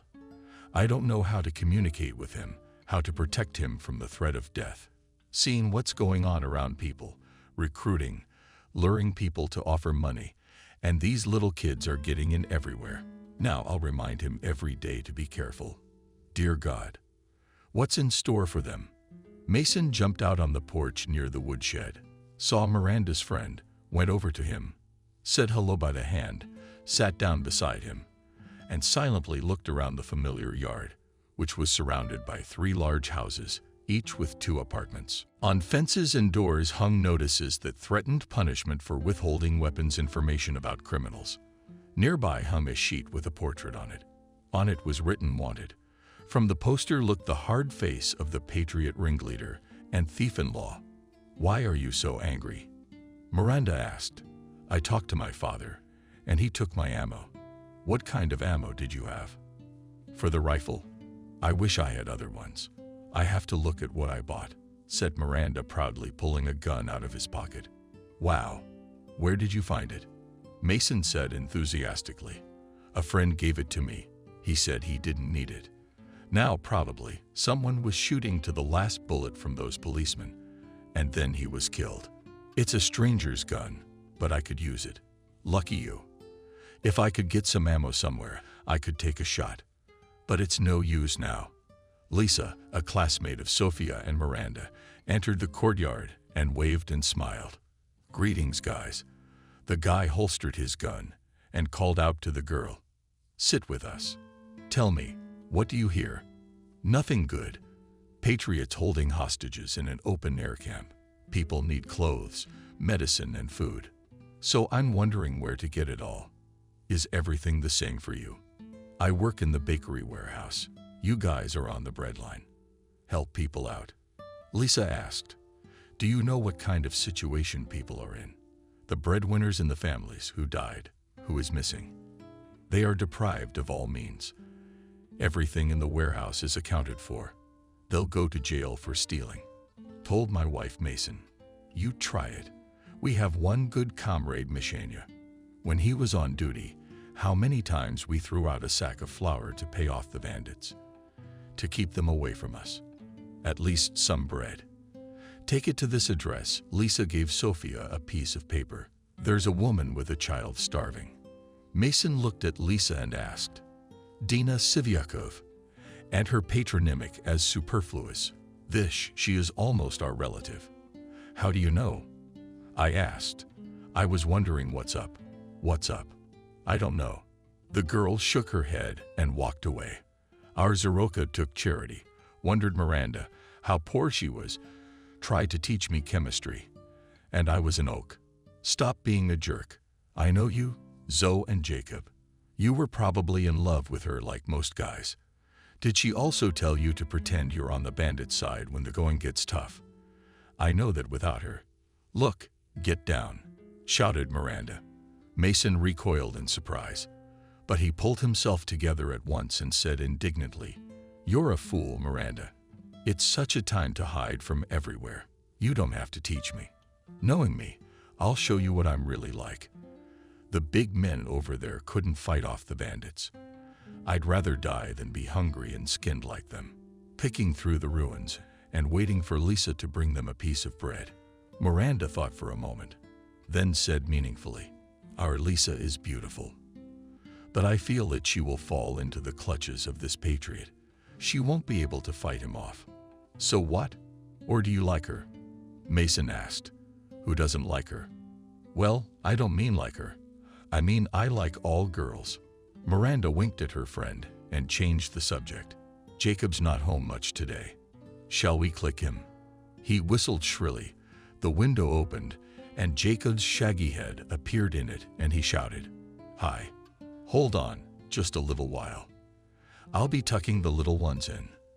The mother was on her way to the village to get groceries, and I was babysitting. The hostages were working at a construction site under the supervision of the crates, who sat far away and milled about with cigarettes. Lisa walked freely. Not that was allowed. She approached a tall guy in a torn black cap, and he smiled brightly as he greeted her. I missed you so much, he said, not holding back his joy. I wanted to see you too. Noah but was very busy at work. Many wounded have been brought in. We can barely keep up with the 12 o'clock work. These turned the city instead of a slaughterhouse. You are so beautiful today because of how you are, how all is you see, without change that we can. There are people ready to help you. Lysa said in a whisper, but where are they? Why can't they be heard?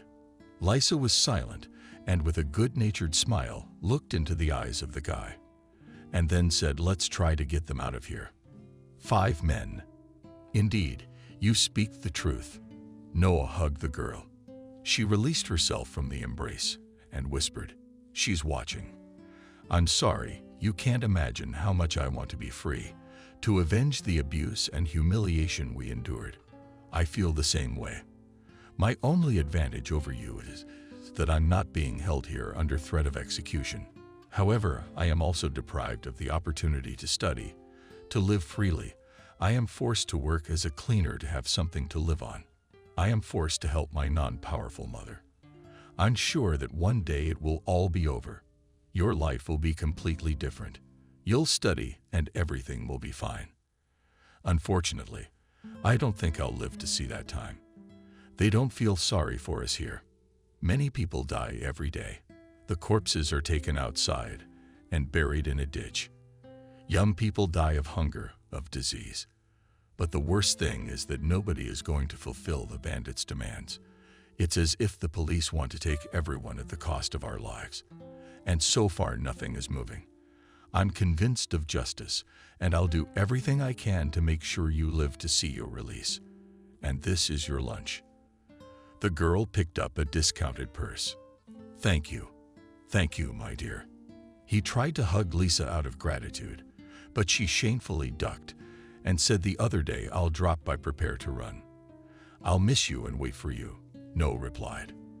As soon as the girl disappeared behind the building, he patiently began to untie her purse. The other hostages reached for him with hungry gazes from the bowed purse, but at the same time they heard the guard shouting a threatening reminder to get to work. In the poorly furnished room, where all that was furnished was a table, a bed, and 2 stools, Kelly tried in vain about boycotting her hungry baby. She put the baby to her empty breast, gave him a drink of warm water from a bottle with a pacifier. But the baby still cried. Calm down, my little one. The mother coaxed her son. I don't have milk. Tomorrow we'll go with you to the village. I'll ask for every kind of work, just to save you from starvation. God, why am I being punished like this? I can't bear to see your starving child die. Save us, she writes, and help us to survive. Suddenly, she heard a knock at the door.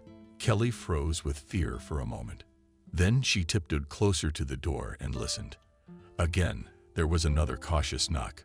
The baby cried heavily, and Kelly had to ask who was there. She wondered if they were bandits. There was a knock at the door. No, they're not. I have no one. The woman opened the door and saw Mason confused and embarrassed. Sorry to bother you. Lysa gave me your address. I know you're having some difficulties. Anyway, you have the wrong address. I'm looking for Kelly. Isn't that you? She opened the door wide and told him to come in. Mason entered the room before he had a chance to look around, and Kelly, losing patience, asked what you wanted. Do you want to get ideas on me? Tell me and have them come and kill me. I'm sick to death of shaking with fear. My son is starving to death. She cried helplessly, clutching the baby to her breast.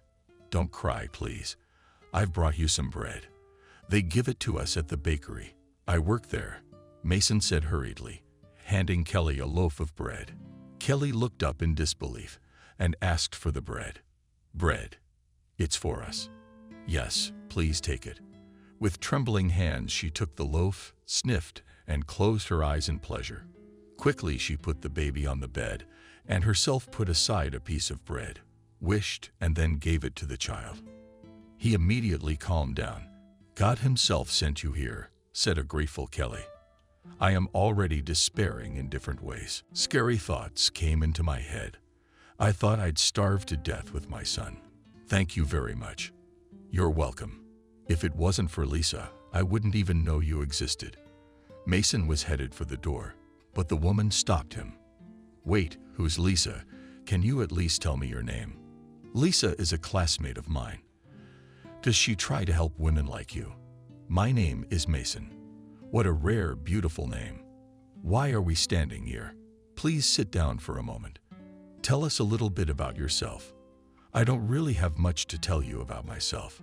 I graduated from 9th grade. I live with my parents to help out. I went to work in a bakery. Can you tell me how I can survive? I'll take any job. Don't worry. I'll help you when you're with the baby. Said Mason goodbye. Kelly gratefully walked the young man to the door. As soon as he came out, she quickly went to the table, took the bread, inhaled deeply its smell, then broke a piece and began to eat. The bandits told to dismantle the rubble left after the failed assault of the SOBR. Some with words, some with pickaxes, some with shovels. 2 guards with rifles were busy not so much watching as talking, joking, and laughing. They were convinced that the hostages could not escape from them. Noah was out of earshot. Lisa came up from behind and covered his eyes with her palms. He immediately realized who it was and shrieked with joy. Lisa is here. How are you? The girl asked sympathetically. Nothing to tolerate for now. Let's hide from prying eyes, he suggested and took the girl around the corner. At home, he looked me carefully in the eyes. I miss you so much. Noah kissed Lisa. She embarrassedly freed herself from his embrace and whispered, well, what else will you see? I'm sorry. I don't want to let you down. Are you going to run? There are 5 reliable ones. I'm the 6th. Make it 6. We'll talk about how. Here's the plan.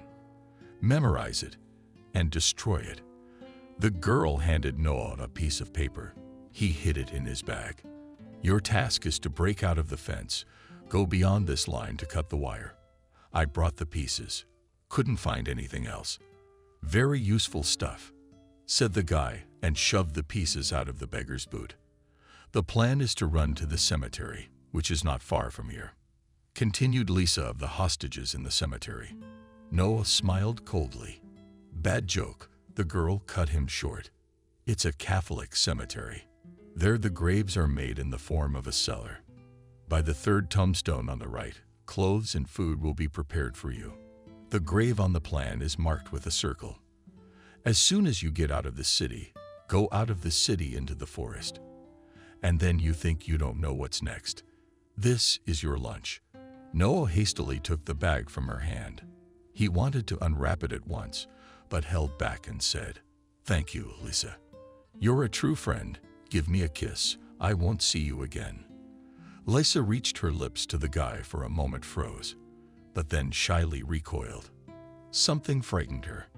No need to go, Lisa replied, and lowered her eyes bashfully, but overcame herself at the goodbye and looked openly at the guy and warned once more. Plan. Memorize it and destroy it. Don't worry, I'll do everything. Happiness to you. Lisa offered her hand. Noah took her palm, pulled her to him, and said with passion, Wait, I won't have time to see you. We'll meet when it's over. What kind of meeting? I'll carry you in my arms and kiss you and kiss you. Don't forget me, Lisa. Mason, Miranda, and Jacob gathered at their usual spot by the barn. Did you visit that woman? Oh, the one Lisa told you about, asked Miranda. 3 times I carried bread, and she was so happy. I'm going to. Imagine, she has 4 children. The potatoes I brought, they ate a little ironically. Why are you carrying something somewhere? Jacob was indignant. Better give it to me. My kids are starving too. Come on, come on. Remember, the very first day, when it first started, all the people were carrying something, and you were sitting on the bench and sowing seeds. Gone. I can't take from someone else without asking, I said. Anything people didn't take, the bandits took. How was I supposed to know? And now you can't tell your babies apart. What does that woman you're helping with the passes look like? Young, beautiful. Yeah, what are you like an owl for? Tell me the details, told my wife. Skinny as a girl, she was starving. Hair, blonde hair, clean figure, pretty face. I don't know how to tell my wife to look at her friend. And when Mason finished his story, He asked, how long are you gonna feed her for? As long as I can. If you lie to me, I'll be happy. Admit it, do you like her? Take a wild guess. I'll give you what you ask for on one condition. The woman will pay you. What are you crazy about? What can she pay you with? You're a guy, she's a woman. Can we make a deal? A woman with a baby starving to death. Are you kidding me? Mason rebuked a friend. Not grief. It's up to you to offer and see what happens. You gotta be a man someday. Take an example from me. What example? If you mean that drunken fool you found behind the barn, you should tell people about her yourself. It's embarrassing. You're wrong. There's a lot to remember. Jacob has Miranda's back. Don't talk, Mason. Is a woman or a drunk she or a sober woman still a woman? That's interesting. Stop talking nonsense, Mason grumbled. The guys were saved from quarreling by the appearance of Faith. She squatted down beside Mason and asked, "How are you?" "We ran your errand. I brought a woman with many children a sack of potatoes, and he provides his beauty with bread." "Well done. Support them as much as you can. I have a new favor to ask of you. I need you to collect men's clothes. Anything for the hostages?"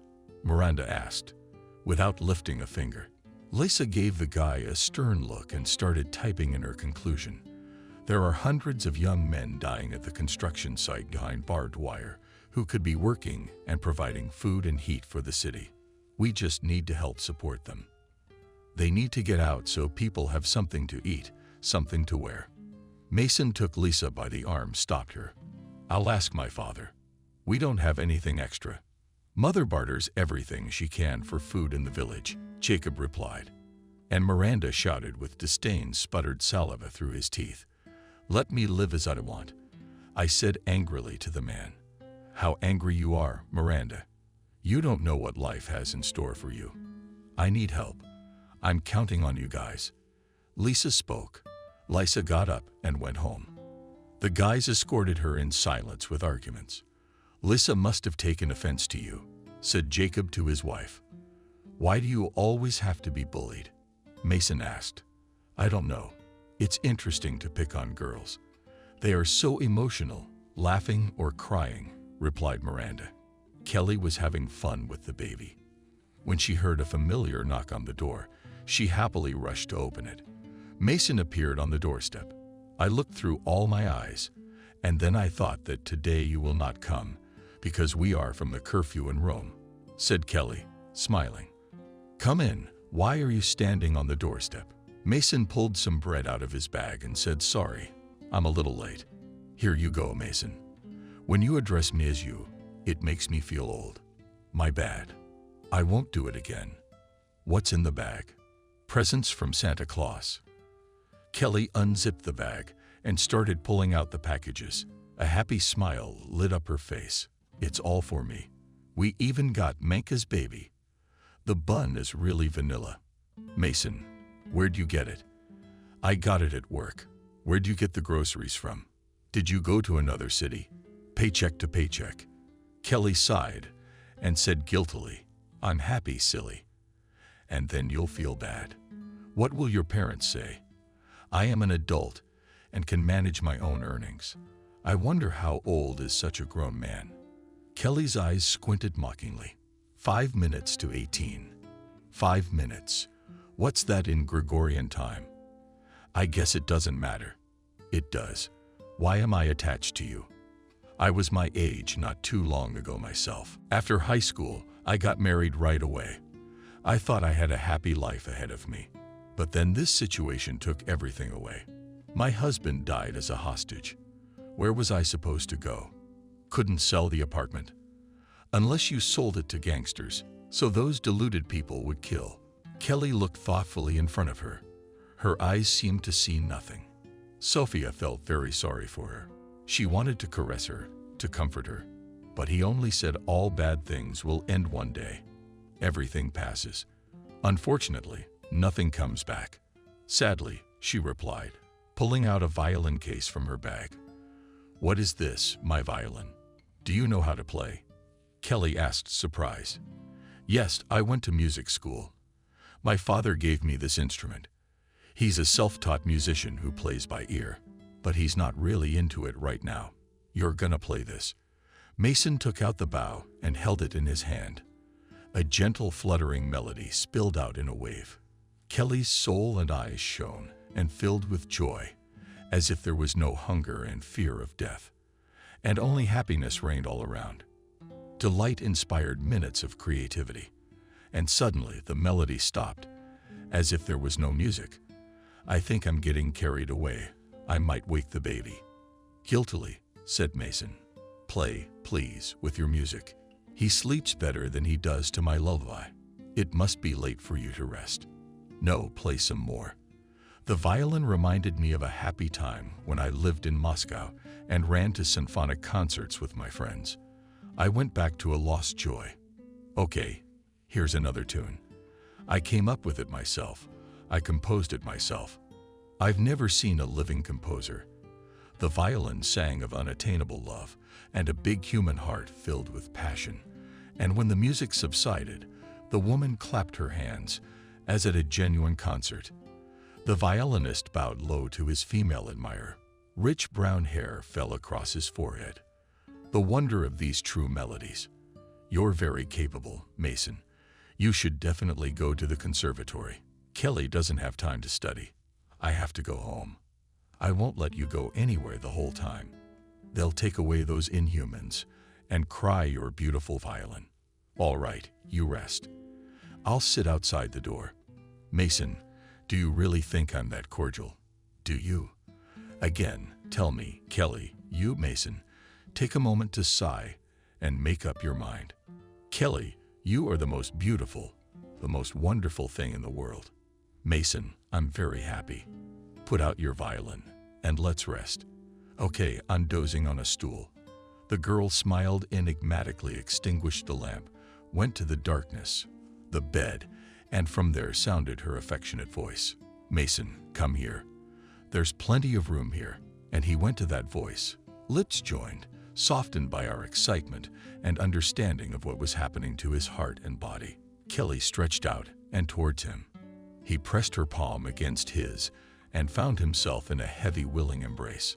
Lisa bent her long black cash register in front of the mirror. Her mother had less hair in pots and was watching her daughter.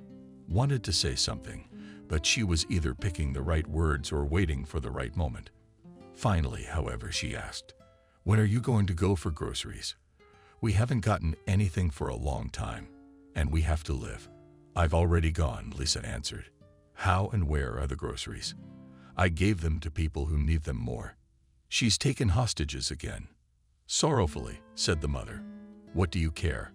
I don't want to starve because of your stupidity. You were an excellent student at school, and now you've lost your head. Where are you going? What about these people?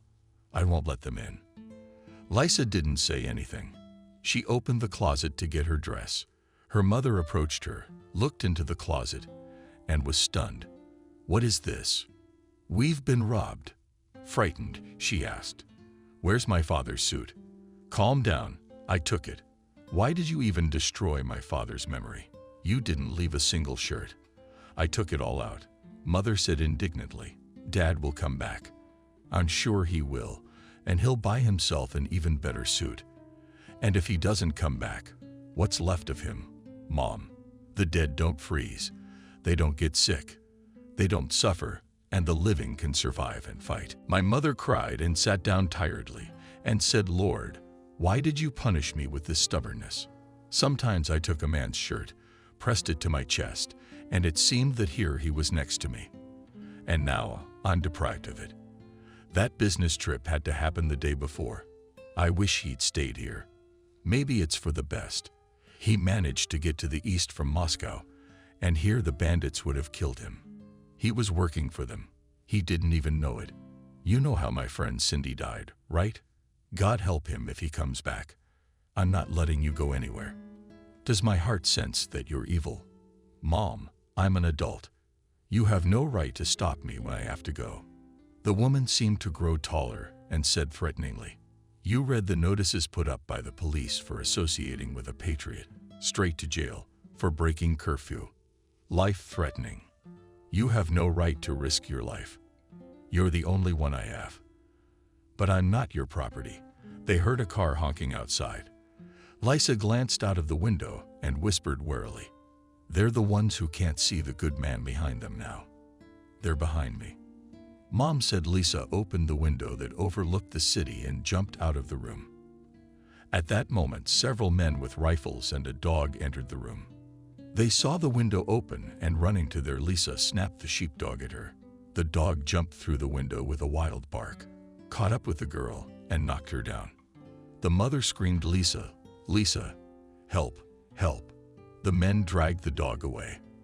The bloodied Lisa was picked up and led to a covered truck, which immediately pulled away.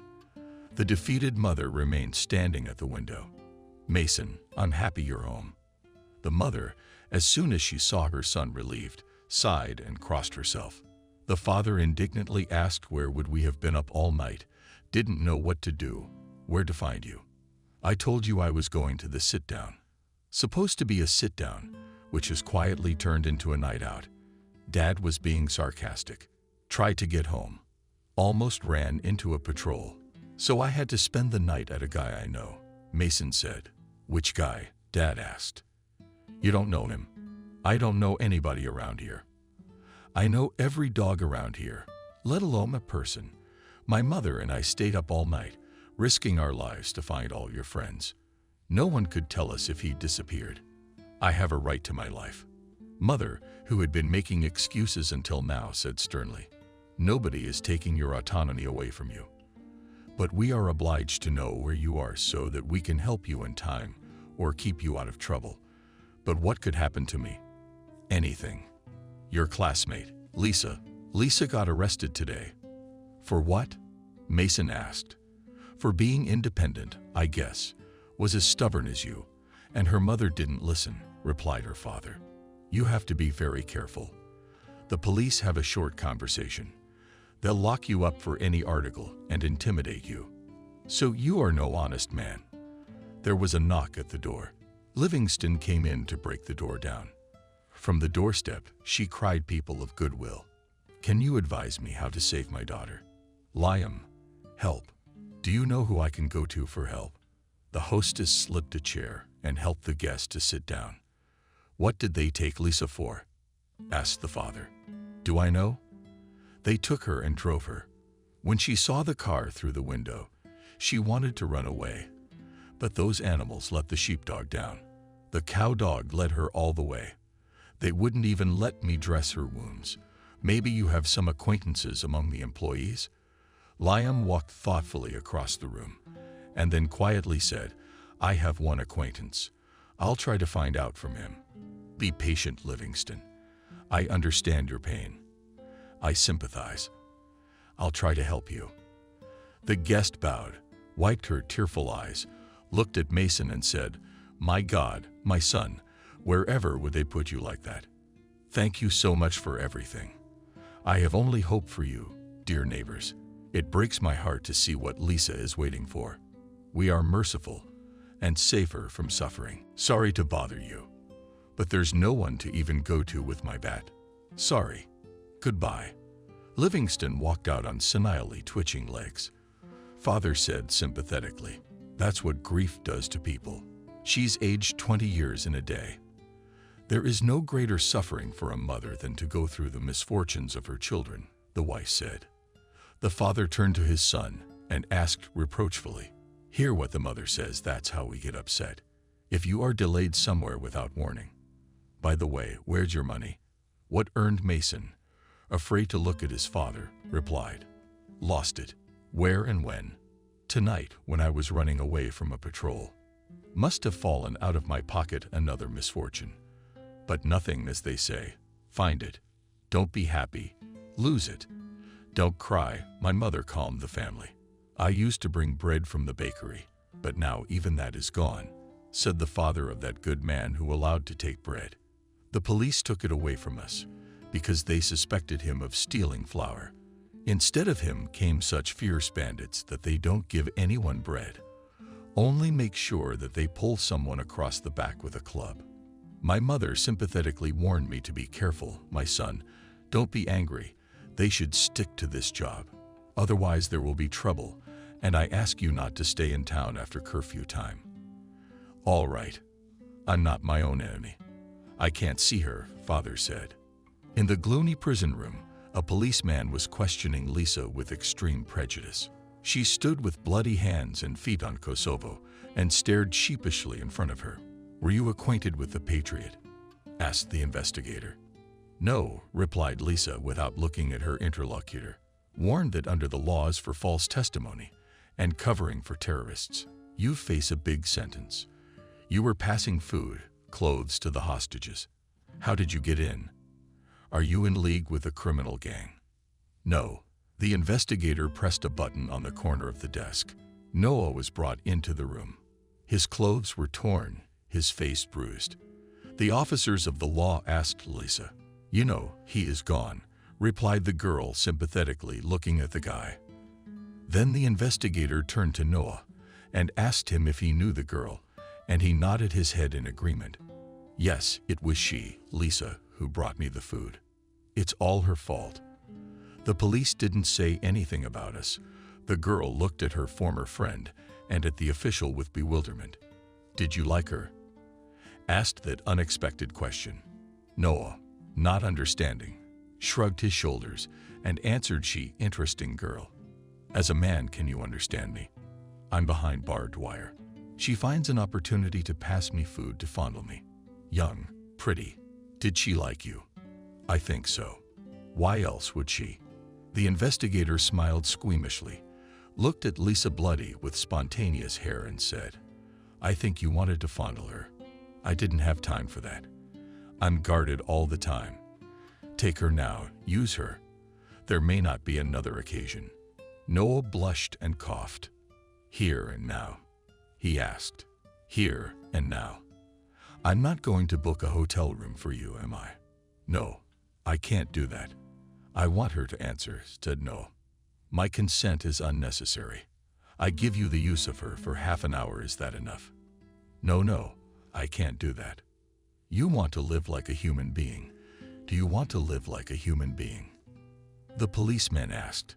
Lisa realized with horror that she had fallen into the hands of one of the Patriot's henchmen. Here, she would rather be killed than given the opportunity to be tried by the law. Hopelessness, the cold, the houses, the cauldron, and Lisa. She didn't care what happened next. I want to live quietly, she whispered. Suddenly, she's insane. Who doesn't want to live? Soon, Noah spoke.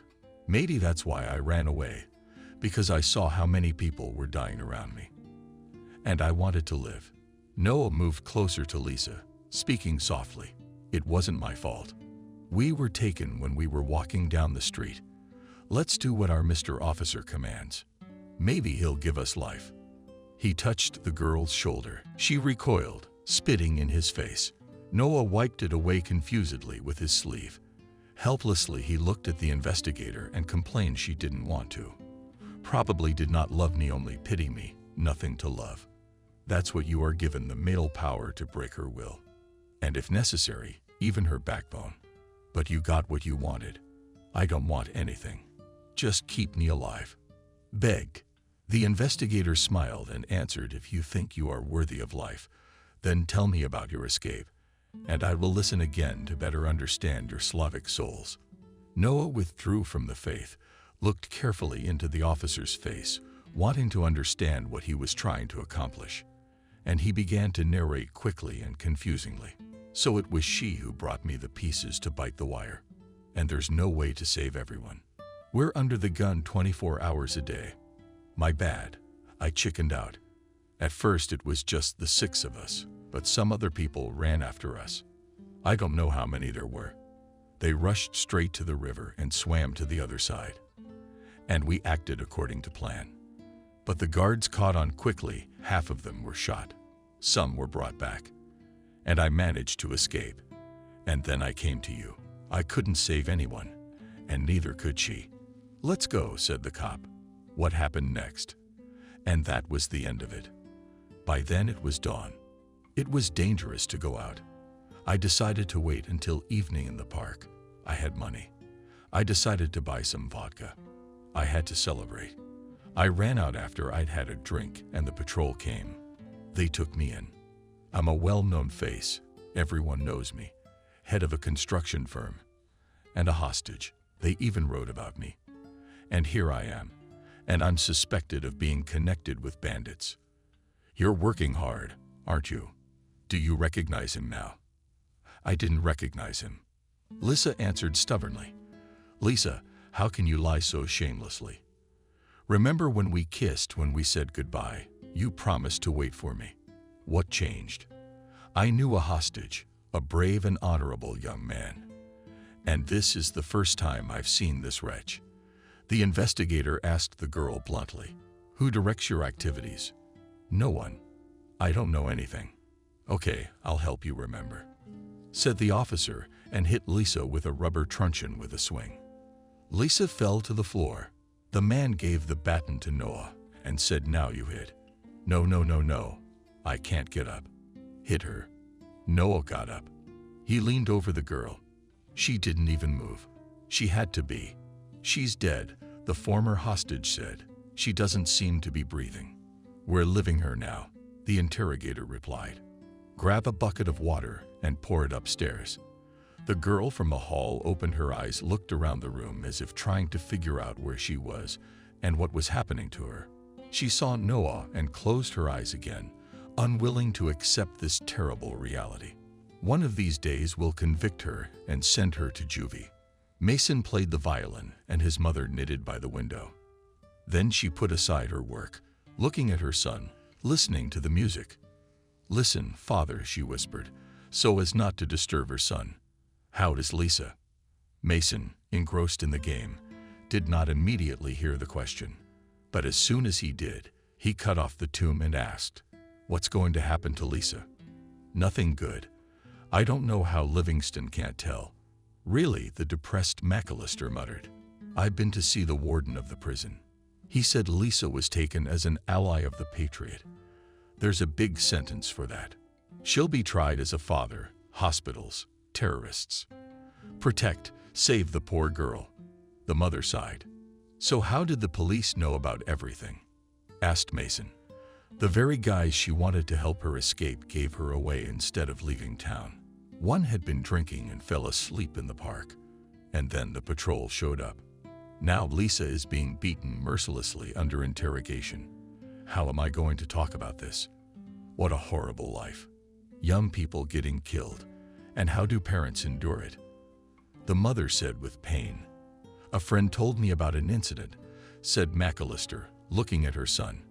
In the marketplace, during a raid, the police grabbed a guy about your age. He was running away, scattering ammunition. They started questioning him. They didn't accomplish anything. They're going on trial now, too. Who is it? What was his name? Volkov from your school. You see what would have happened if we'd found the bullets. There was a knock on the door. Livingston came into the room, said I was sitting by the window waiting for you, McAllister, to come back. And when I saw you, I asked you what happened to my Lisa. Have you been able to find out? Sit down, Livingston. The master invited me. The warders have agreed to take Lisa's gear away, prepare some food and linen. You'll ask him about his daughter. Here's the address. He lives near the prison. A big McAllister to you. Can you at least tell me how she's doing? He'll tell you everything. He's seen her. Oh, why am I sitting here? We must hurry. Livingston realized and headed for the door. Lisa was lying on the bunk in the cell. She moved heavily as she raised her head, forced herself up, and sank back onto the bed exhausted. Footsteps and voices came from the corridor, invited. And then it became quiet. Lisa gathered her strength in the village, watched the single camera outside the window, stroked her legs, nibbled, and sheepishly, on which black blood was written, tried to untangle her hair, thoughtfully spoke. Noah, Noah, how could you? Did you say you loved me? You emphasize your feelings every time. And for what? Only to take advantage of me, to risk my life to carry food. You ate me with the horses. What humiliation. What pain. Why? Tears, resentment, and helplessness rolled down his face. Footsteps were heard in the hallway again. Doors were banging somewhere. Lisa listened, sat down on the bunk, wrapped her arms around her head. She sat like that, side to side, as if nodding to her pain. But she was familiar with the Patriot. It was on his orders that the girl was let in to see the hostages. Lisa had been Charles' former mistress in the past, when he was not yet such a terrible man. Having maintained a good relationship with him, Lisa repeatedly urged her former lover to come to his senses, to go away, to leave the city alone and free the people. But he remained adamant. He only allowed to see the hostages once a week, trusting the girl completely. I loved him so much, I was willing to wait my whole life for him. It seemed there was no better guy in the world, but he only pretended to be in love and shamelessly lied to me, as he humiliated himself, saving his own despicable life. It's all pointless. Why put up with this suffering? I'll be judged anyway. I don't want anything. I don't need anything. I'm sorry about Mom. I'm sorry about Dad too. I'm sorry I'll never know if you're alive in the colony. Dad, that's enough. I'll kill myself. It'll be an easy death. I'll run away from everyone, save them the joy of humiliating and beating me. Only death will save me from the pain. I can see her now. There she is, a marvelous woman. I stand and smile. I walk into her arms. Lisa untied her sash, made a noose, threw it around her neck, stood up heavily, looked around the room for something else to hang herself with. She went to the door, tied the sash around her ankles, knelt down, tightening the noose. Suddenly, the lock rattled. The door swung open. A caretaker appeared on the threshold. He quickly picked up Lisa, stretched the noose around her neck, took off the sash over her head, and put it in his pocket.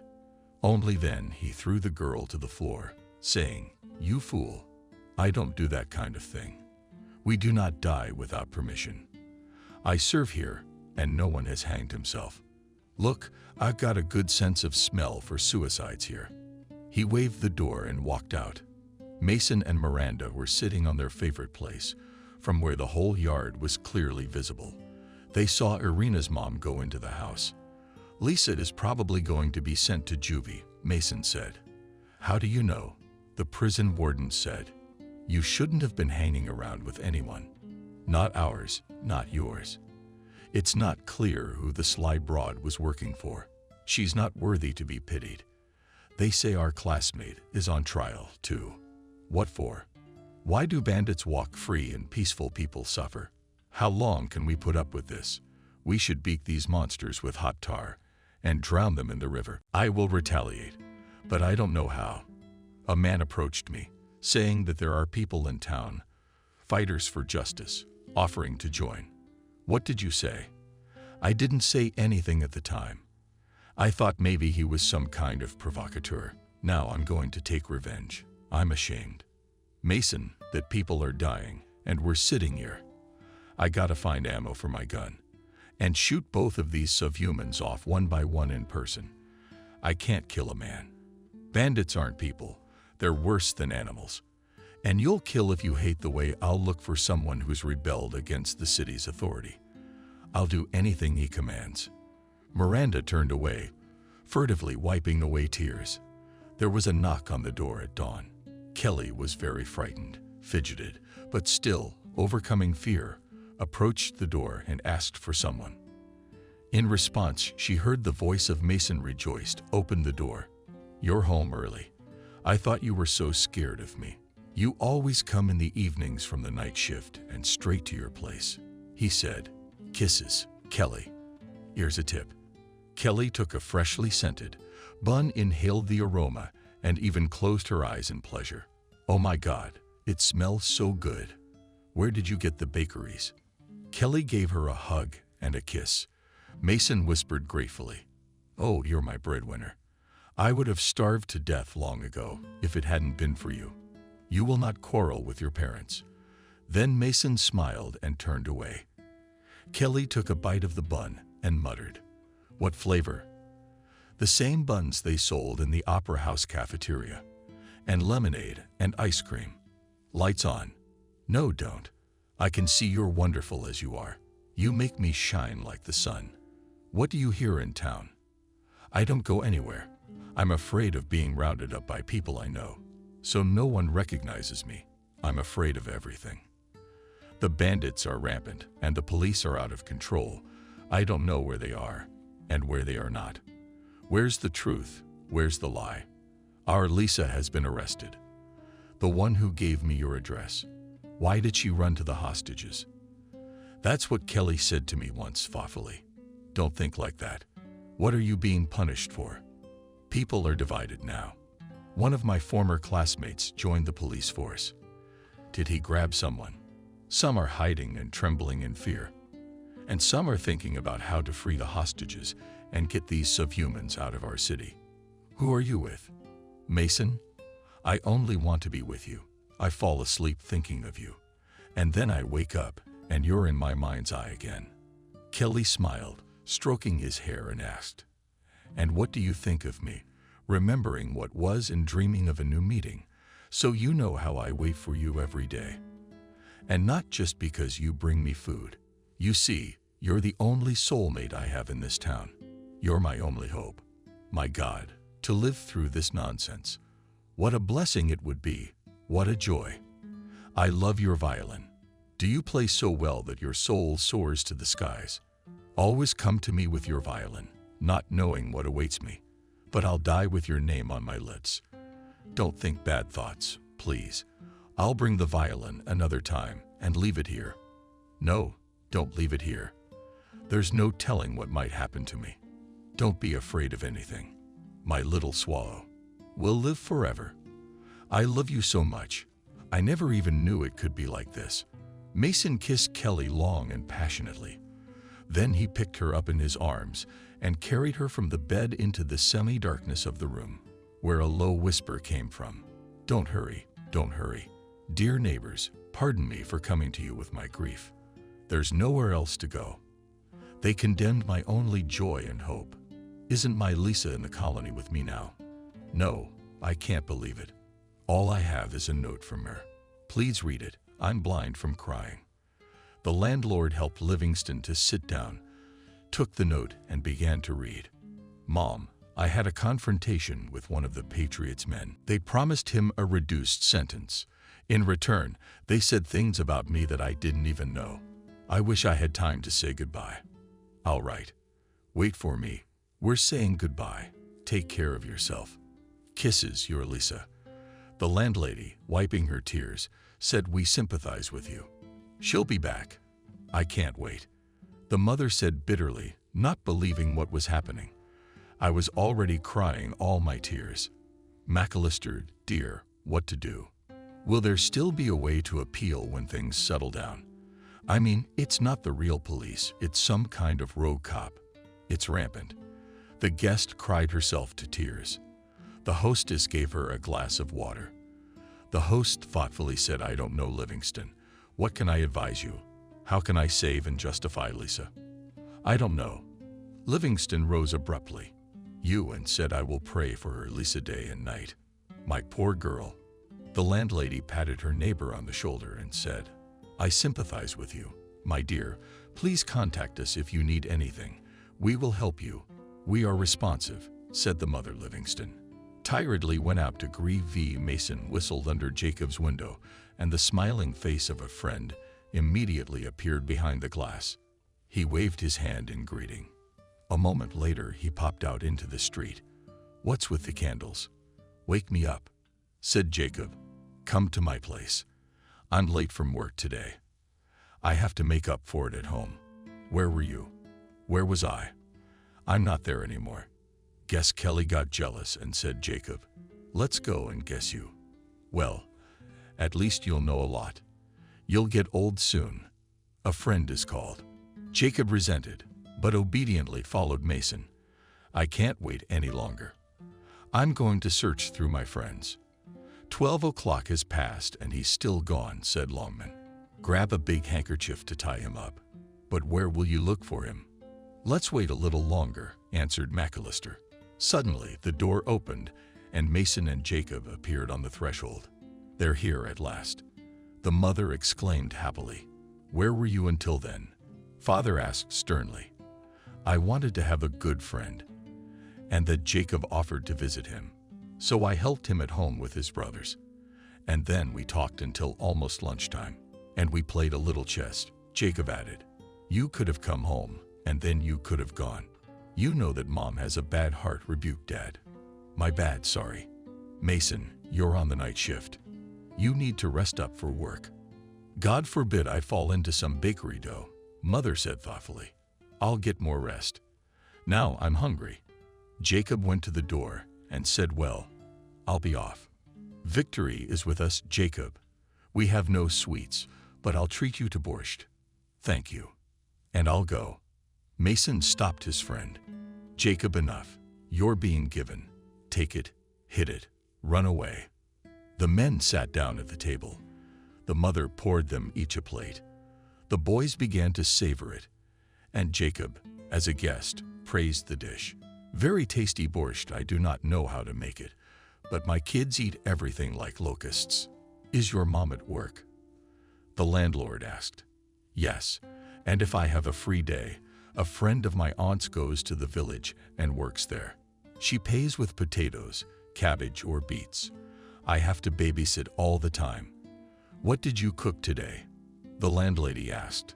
"You boiled the baby before dinner. Let him just move. That's how I slapped them." Longman sighed, got up from the table, went to the kitchen, and brought a pot of borscht. Said Jacob, "Take it to your little ones. Let them eat properly." "What for?" "I'll boil them some potatoes, and that's enough for them." Take it, take it. Take it fresh to the warm," Beria ordered McAllister. And Jacob surrendered, took the pot, and going out, confusedly said, "Thank you very much. I'll be off then." Mason got up from the table and headed for the room, but his father stopped him with a question. "Did you hear that Lisa was sentenced to 8 years? Is it really true?" "Livingston wants to exonerate Lisa," confirmed the mother. Mason was acutely sensitive to the news of Faith's imprisonment, tried to lie down and sleep before the night shift, but couldn't fight off the oppressive thoughts. He went out into the yard and ran into Miranda, who had been bought. "Have you heard of Lisa?" asked Mason.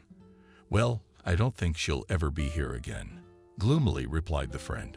"Livingston is going to exonerate Lisa. I probably couldn't do that. I'd be afraid of getting caught. I'm scared too." The guys walked toward Sarajevo and sat down in their usual seat. Miranda looked around.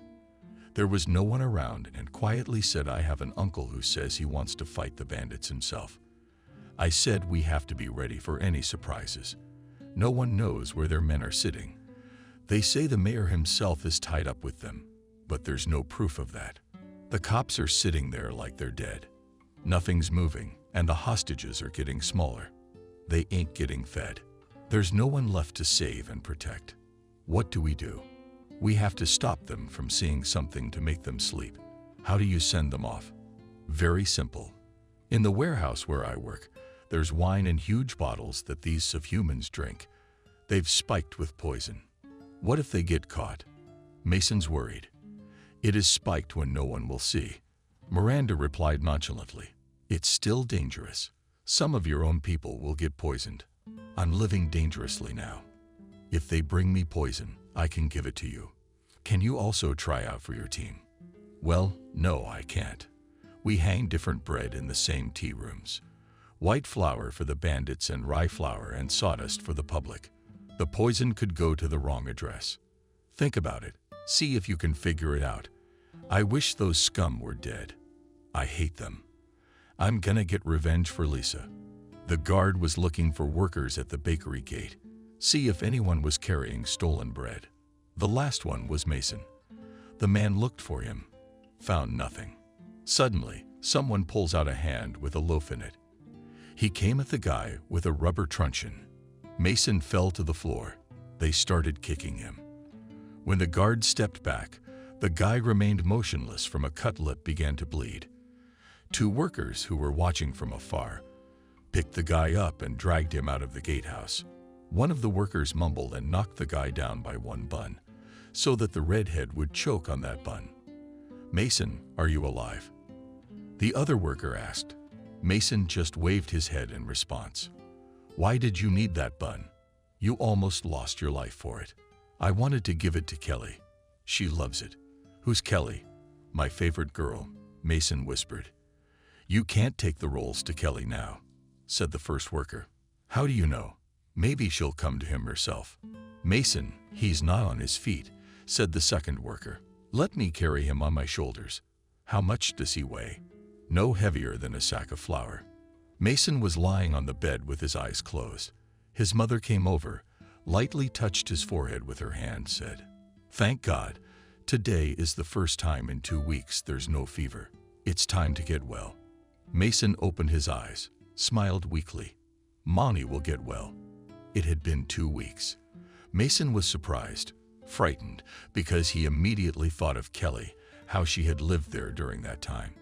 "You were in a fever for so many days you thought you wouldn't make it. Thank you so much to the doctor. He came by, gave her shots.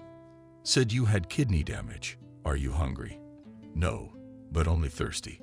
"I'll get you some warm milk I bought at the market today," your mother said, and went into the kitchen. Mason got worried and thought, "I need to get to Kelly urgently. She won't survive on her own." He struggled to get out of bed, limping to the chair where his clothes were hanging. He dressed quickly. His mother came in and asked in surprise, "Where are you going, Mason?" "I have to go right away." "You are so weak." "Where are you going?" "Tell me. I'll go myself." "No, you can't. I'll do it.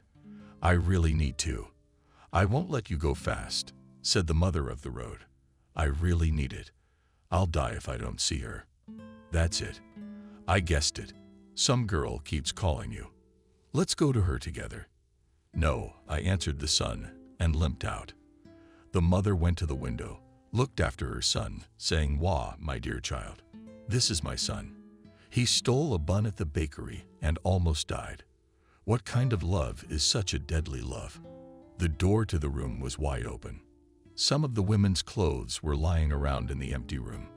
Mason hesitated a few steps away. Looking around, he asked himself, "What's wrong?" "Kelly's somewhere." An unfamiliar grandmother peeked into the room. She looked sympathetically at Mason. "Who's your son looking for?" "A girl lived here, a young woman with a child." "Where is she?" "They took them all away." "When who's with her?" "Well, who are these comrades of mothers with guns? And they didn't bring them back. How will the Shah get them back?" "They say they took them hostage," she answered. In a whisper, "That can't be true." "No, no," the boy shouted. The old woman quickly disappeared behind the door. Mason walked over to the bed, knelt down and stroked the covers. Whispered, swallowing Kelly's tears, "Kelly, my little swallow. What have they done to you? Why? Why? Such a young and beautiful child. I'm sorry I didn't save you. I'm sorry I didn't save you. How can I live, Kelly? What for?" He put his head down on his hands and his shoulders shook with silently crying. Mason playing the violin. She cried just as her heart was crying now to the beat of the music. A father came into the room, listened to the music, put a hand on his son's shoulder. Mason lowered the bow. "Are you feeling better, son?"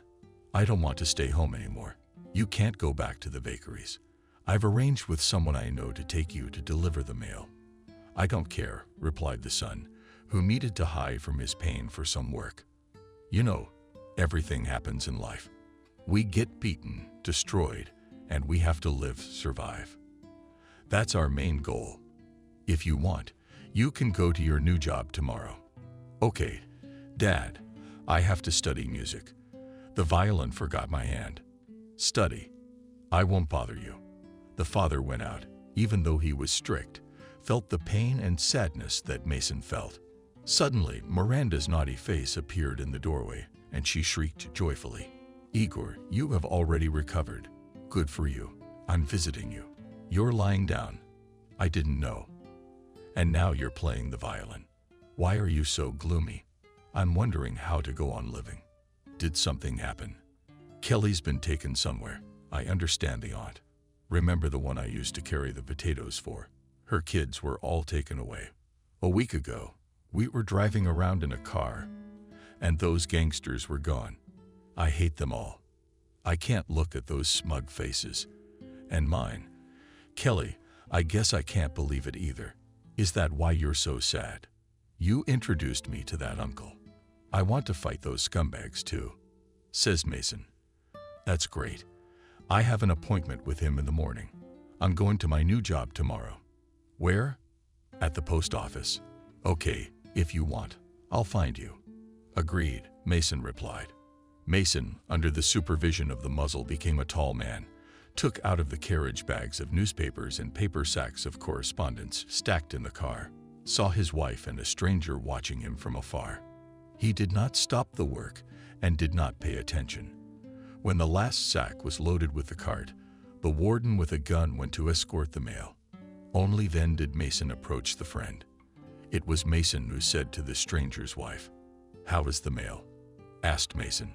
"Letters from the colony, service correspondence from the newspaper." "I see. Now listen carefully. Private letters can simply be destroyed. And the service correspondence, take it out of the sacks and give it to me. I'll stand here every day. Do it carefully so no one notices. You got it?" "Aha. In that case, I'll see you tomorrow. Let's hope this helps us find out important secrets. Goodbye, boys." The man winked at the boys and walked towards the footbridge. "How is he doing?" Miranda asked her friend. "Like he looks like a real lynch mob." Mason shrugged his shoulders. "Don't you know the most important thing? I put poison in the wine bottles. And nothing yet. You know when you sing, that's when it gets scary. And now there's a tingle in my heart. I can't even think. If someone innocent drinks this wine, don't drink it. I don't know how many people work there. And they don't drink it themselves first, but give it to someone. Well, then it's all gone. Be careful," Mason warned his friend. Mason carried bags of letters and bags of newspapers. His thoughts were occupied with memories of Dean. He couldn't get over the fact that she wasn't around anymore. He went to her apartment several times, but other people had already moved in. He remembered her smiles, her words, her marvelous face, her tender hands, and a lump clenched his throat, and tears ran to his eyes. And then he hated the whole world that had destroyed her, taken her away from him so beloved and beautiful. When Mason tried to imagine her dead, his heart seemed to stop, and he blamed himself for not bringing her to his parents, for not calling her wife in the way she probably would have survived. Scolded himself for being a cowardly puppy who was embarrassed to call himself the husband of a grown woman. More than anything, right now he hated the invaders who had come and brought death and great misery with them. People not caring about their safety. He was willing to do anything to avenge his beloved. As soon as the warden guard turned away to light a cigarette, Mason ripped open the sack a little, snatched a few envelopes and hid them behind his sinus. Then he continued carrying the sacks. He looked at the platform and saw his friend sigh with relief. Finally, when he saw the car loaded, the guard went to follow the mail. Mason walked along the platform, looked around, quickly approached the new owner, gave him the letters, went by himself. Then he sat down on the platform, weighed his feet, and smiled happily, throwing off the anxiety and tension from his soul. He did not notice Miranda running up to him excitedly. Frightened, said, "The patriot himself is looking for me." "How do you know?" "In the morning, when I was approaching the warehouse, our cleaning lady met me and said that they are already waiting for me there and that you. I will not go to work. I will come to you. Now we have to hide." "With who?" "Who needs the hassle? Can we go to our classmates?" "Aha. They're just waiting for me there. Do you believe my neighbor's mother? What am I going to tell my mom?" Worried, Miranda asked. "I'll talk to your mom myself when I get home from work. Right now, you run around to Livingston's and stay out of sight." Mason reassured his friend. Livingston and Miranda had dinner. The hostess put on the table potatoes, vegetable salad, a jar of cucumbers and invited the guest to eat expensive potatoes. There's no meat. Well, thank God. I'm taking care of myself. Now I don't feel like living. Life has lost its meaning. It's not worth dying early. What can you do? It's fate. I understand, baby, but I can't live without my daughter. It's not her, it's my judgment. There's nothing I can do about it. My daughter saw it. There was a knock on the glass. Livingston pulled back the curtain, saw a man, and went to open it. As soon as the guest entered the room, the hostess invited him in. Sit down, Mason. Let's get to the table. We'll have potatoes. Thank you. I'm full. How are you here? It's just the way we are. What did my mom say? Miranda asked.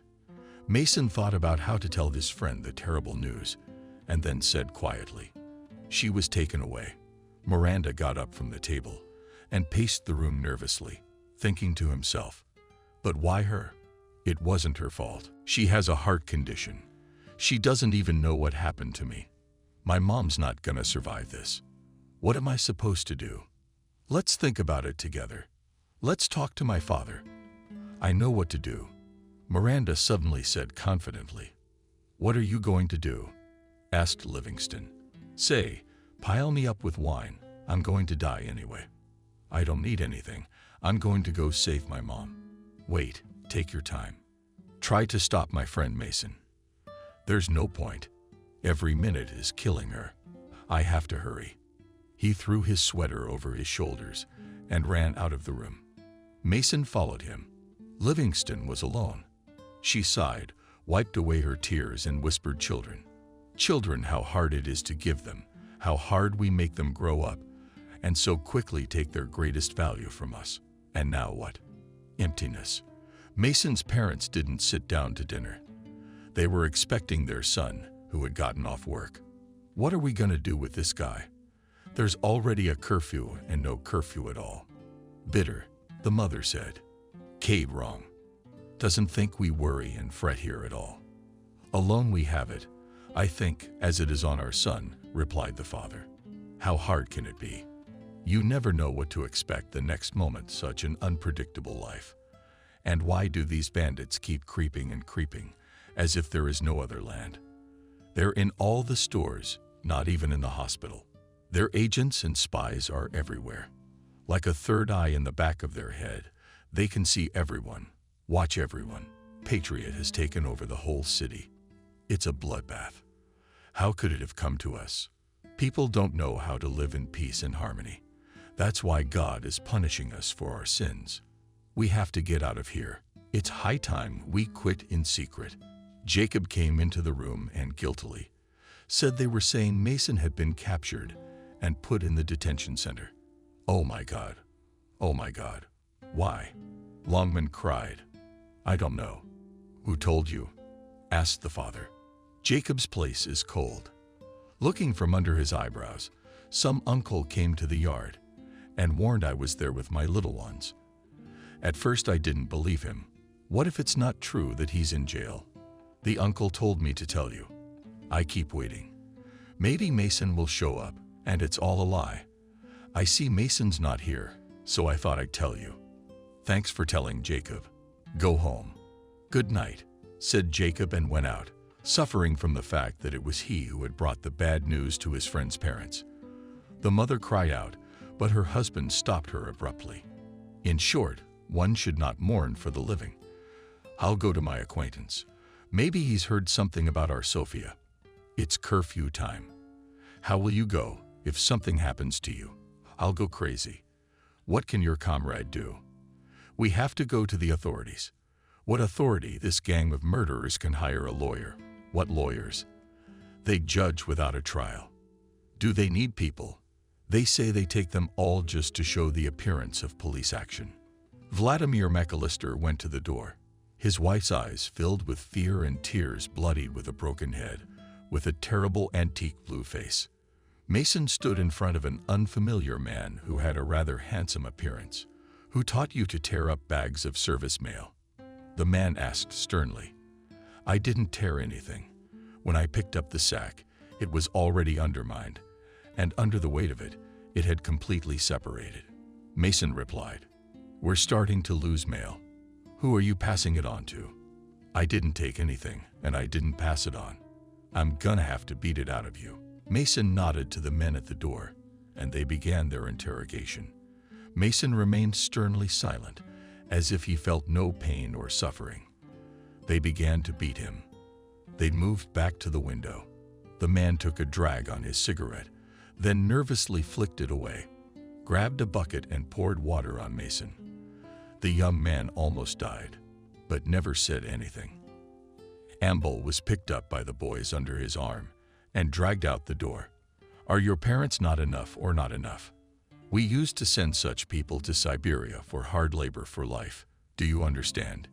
You need to be beaten to knock all the nonsense out of your head," whispering in the warden's ear and poking the boy's sides with heavy, big fists. McAllister met the warden of the prison at night as he was returning home from duty. "Good night to you, sir. I come to you with my grief. I know, but he's not in prison. He's been taken by others. Do you know who? What did they take him for? Will the police sleep for another year, while our people are disappearing for no reason? They say he's been passing letters to someone.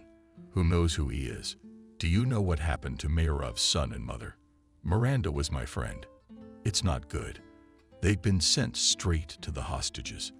Tomorrow they want to kill them one by one. They're fed up with us. He's trying to influence us to leave them alone. Don't tell anyone Miranda's being held hostage. I think you should go to the doctor, ask him to help you. He's being taken care of. He treats everybody and runs Patriot dispatches. Your boy was beaten up pretty bad and then locked up. What can I do for you? I'll help you. I bow to you. My wife's only hope is in you, and we'll hope for the best. Goodbye." In the basement of the unfinished building together with Mason, there was another man of unknown age, fussy and excessively talkative. He asked Yura, who did not move, lying on the floor, "What did they put you in here for?" "Go and ask those who put you here." "And I don't know," replied the young man, without turning his head. "You can tell me everything. I'll talk like a grave. You're not a priest for me to confess to you. Young man, you are sorry. I want to help you, but I don't know how. I'm not sorry for me. I don't need it. You have no patron, and I'll probably beat you too. Calm down, you hear me? Yeah, I'm quiet. Shots rang out in the silence. The neighbor sighed nervously and spoke again. "Yesterday, when I went outside, I saw a girl who was very beautiful. She was standing next to the bandits and talking nicely with them. And in her arms is a baby," said the mistress of the Patriot himself. "Techno, I hate your voice. You're just like a crow," yelled Mason. At the thought of Kelly, he was furious. At those words, "What are you commanding here?" You see his green. And that's where you're supposed to be in command. The treasure, the lock. The doors jumped. A big man came in, said in an indifferent voice, "The traitor's last wish is to get out of the will." Mason rose with difficulty, took the purse from his hands, looking into it. There was a bottle of milk and bread. Put the gear on the table. Bondi beckoned the boy with him. The neighbor was left alone. As he approached the table, he looked around warily, muttered, "Maybe they're taking him to be massacred. I don't want these to go to waste." He looked into the bag, and his eyes lit up with a hungry gleam. Longman was sitting by the table, stroking the case, Mason on the violin. And tears poured down her face. "Mason, Mason, my dear children, I seem to remember your first words, your first step. And then I didn't care." She whispered, "How could I not feel in my soul that you were in danger? What was I doing? Cooking dinner, waiting for you to come home from work while you were being beaten." Her husband came into the room, and the woman stared, waiting for news of her son. "Our Mason is alive. And on that we will thank God," he said. "They beat him badly, no mercy, and they continue to beat him." The mother choked, holding back her sobs, and suddenly began to sob, "My dear son, how can I help you? How can I save you?" It is better for me, God. Let death only keep my child alive. You can't mourn the living." Her husband shouted at her, "Where can I go from this despair? The grief is unbearable. Go to the doctor, pay him for his help. He'll help you escape. But don't take any of your things. We'll save our son and leave. I arranged everything with someone else's papers. I bought us tickets. Who was supposed to go? He can't. These bandits are worse than animals. If a beast isn't hungry, it won't touch a man. But these are ready to destroy everyone. Did they take Miranda and her mother hostage too? My God, why them? She was a sickly woman. What could she do against Miranda for her half of the poison? And ended up killing 5 of the Patriots' minions. And he didn't drink that stuff. He doesn't sit at the same table with his men. He drinks cognac in his mansion. We should blow it up together with the house, and then leave." Mother shook her head bitterly and said, "So much around this horrible world, even children turn into killers, mercilessly destroys them. And those who survive, how to exist further with such a burden on their souls? He who kills another, first of all kills a man in himself. A beastly nature takes up residence in his heart. I don't believe a common criminal would like it. Everybody wants money, and the devil's temptation with inhuman ideas, which leads people on people. Man against man. Remember, there was a guy in the bakery, such a smiling, pleasant man. They came and recruited him. They lured him with a lot of money, became a killer. And the bakery was empty for a long time with broken windows. Livingston came into the room all dressed in black, with a black scarf on her head, and said, "I'm sorry to hear about you, neighbors. I heard about your trouble.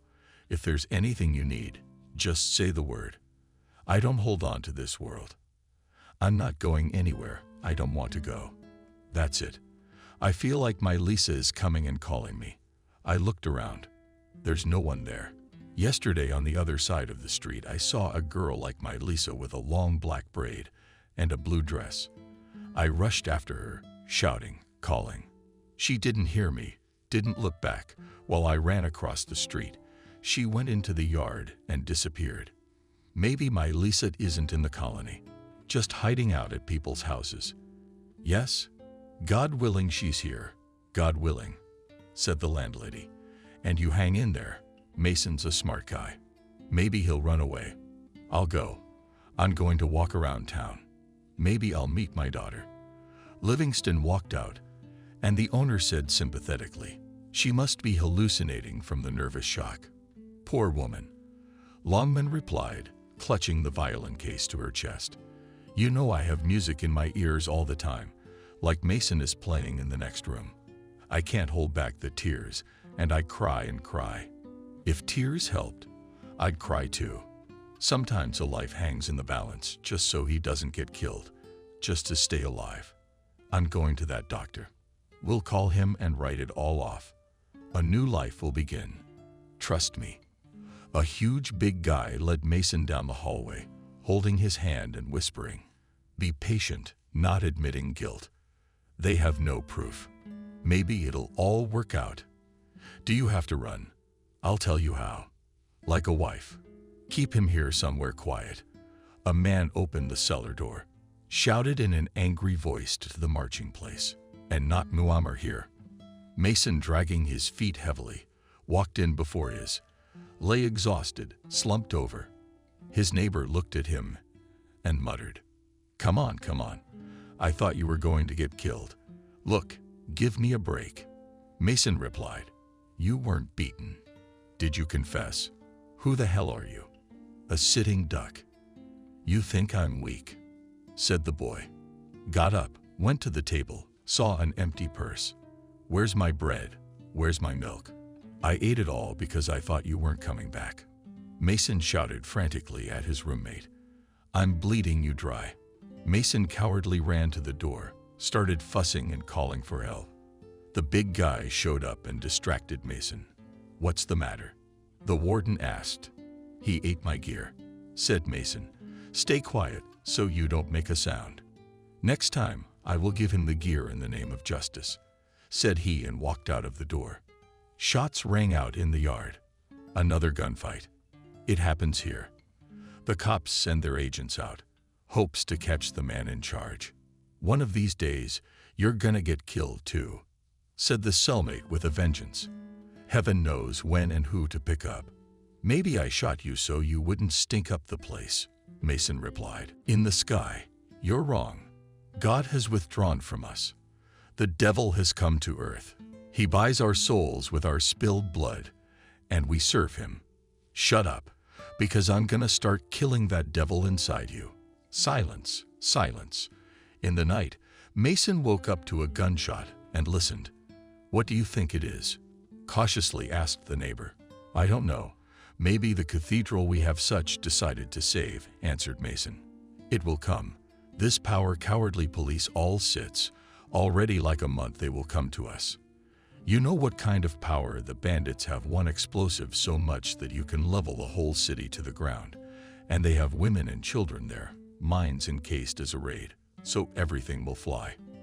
The guard's commands were heard in the corridor. The door of the cell swung open. The order to leave sounded. God, that's it. The neighbor got nervous. Shut up. Mason stopped him. The hostages quickly dressed and went out into the corridor, which was crowded. They were taken out into the courtyard, put in columns of 4 and led somewhere, and then they were taken outside the construction site and chased down the street by guards with rifles. It was cold. Autumn's piercing wind was selling through the light Mason jacket, angrily caught by dogs. The unknown was filling the soul with fear. The column of hostages turned from the main street into a narrow alley, and here everyone was horrified to see other bandits with guns. What they saw made Mason feel nauseous all over his body. His anger at these men made him dizzy. He thought of Kelly. Rage clouded his judgment. The big guys handed out shovels to the hostages and ordered them to dig holes. The men took the job at gunpoint. No one knew what lay ahead, but everyone thought about their life and death. He remembered how upset his father had been if his son went out of his way not to come home. And then Kelly, who had also disappeared among those non-humans, presented herself, and the fear of death receded, as if the girl had reassured him and promised a meeting in eternity. When the pits were dug, the prisoners were ordered to stand on the edge of the black gaping abyss, not frightening but beckoning. Mason, before he could think it was the end, he heard several gunshots overhead. The hostages, as soon as they noticed that the ambassadors were distracted and not paying attention to them, they started running away. One rushed after them drunk and staggered backwards, fell, and smashed his head on the curb. Others rushed to save the man, but it was too late. Confusion began. The 2 hostages jumped into the hole where Mason had fallen in fear, lying quietly wounded. Something hurts. Get up, quick. It's probably time we got free. The men helped the dazed Yura out of the pit, threw a strange cloak over him, pulled a hat over his head so that no one would recognize him. Mason's mother stood at the window and waited anxiously for her husband, who had once again gone to a friend's house to learn something about her son. She thought bitterly that the bandits were probably out of their minds and had no pity for the little ones or the old. In the city, it was said that the police went into direct collision with the criminal group, and then nothing was clear. The case was heading for a tragic conclusion. Now the bandits continue to hunt down those who didn't have time to hide. How can they live after this atrocity to eat and drink? These thoughts made the woman's heart ache more than ever. It was now that she was most afraid for her son. Finally, she saw her husband in the yard and rushed to open the door with the question, "Well, how bad is it?" "Mason is missing," McAllister replied, "and no one knows where." "Apparently not. There's a lot of people trying to get put down. Officers came in and scared everybody off. They didn't get anybody. They got hurt before they let the thugs go. It's no use. They took the hostages and hid them somewhere. It's over. Now the police can't clean up the mess. My God, he could have been hurt in the confusion." The woman was scared. The doctor promised to help. "If anything comes to light, don't worry too soon. I've already got the tickets. We should leave now so they don't come after us. The most unbearable thing for me is that my child is nowhere to be found, and I can't do anything to help. How can I help if he is in the clutches of beasts? Longman knelt before the icon and prayed, Lord Jesus, you are the Mother of God. Understand my pain and don't let my child die. He is still so little in the world. Save his life. Help him to be free. Lord, forgive me for my sins, willing and unwilling. Take my life. If you need sacrifice in place of my child, save him from Iceland and leave him in this world. In the cellar where the remaining hostages were put back in, the doctor and the big guy from security were leaning over Mason. They looked at each other in silence. The neighbors were trying hard to see what they were doing to Mason. Injections for another week, the doctor said. Good, the big man said. What kind of disease does he have? Could be contagious, kidney damage. Hence the fever and loss of consciousness. Nothing to worry about. The doctor replied calmly, Please give the patient water if he asks for it. Perhaps you too will have someone to support you in a difficult life case. All right, doctor, I want nothing.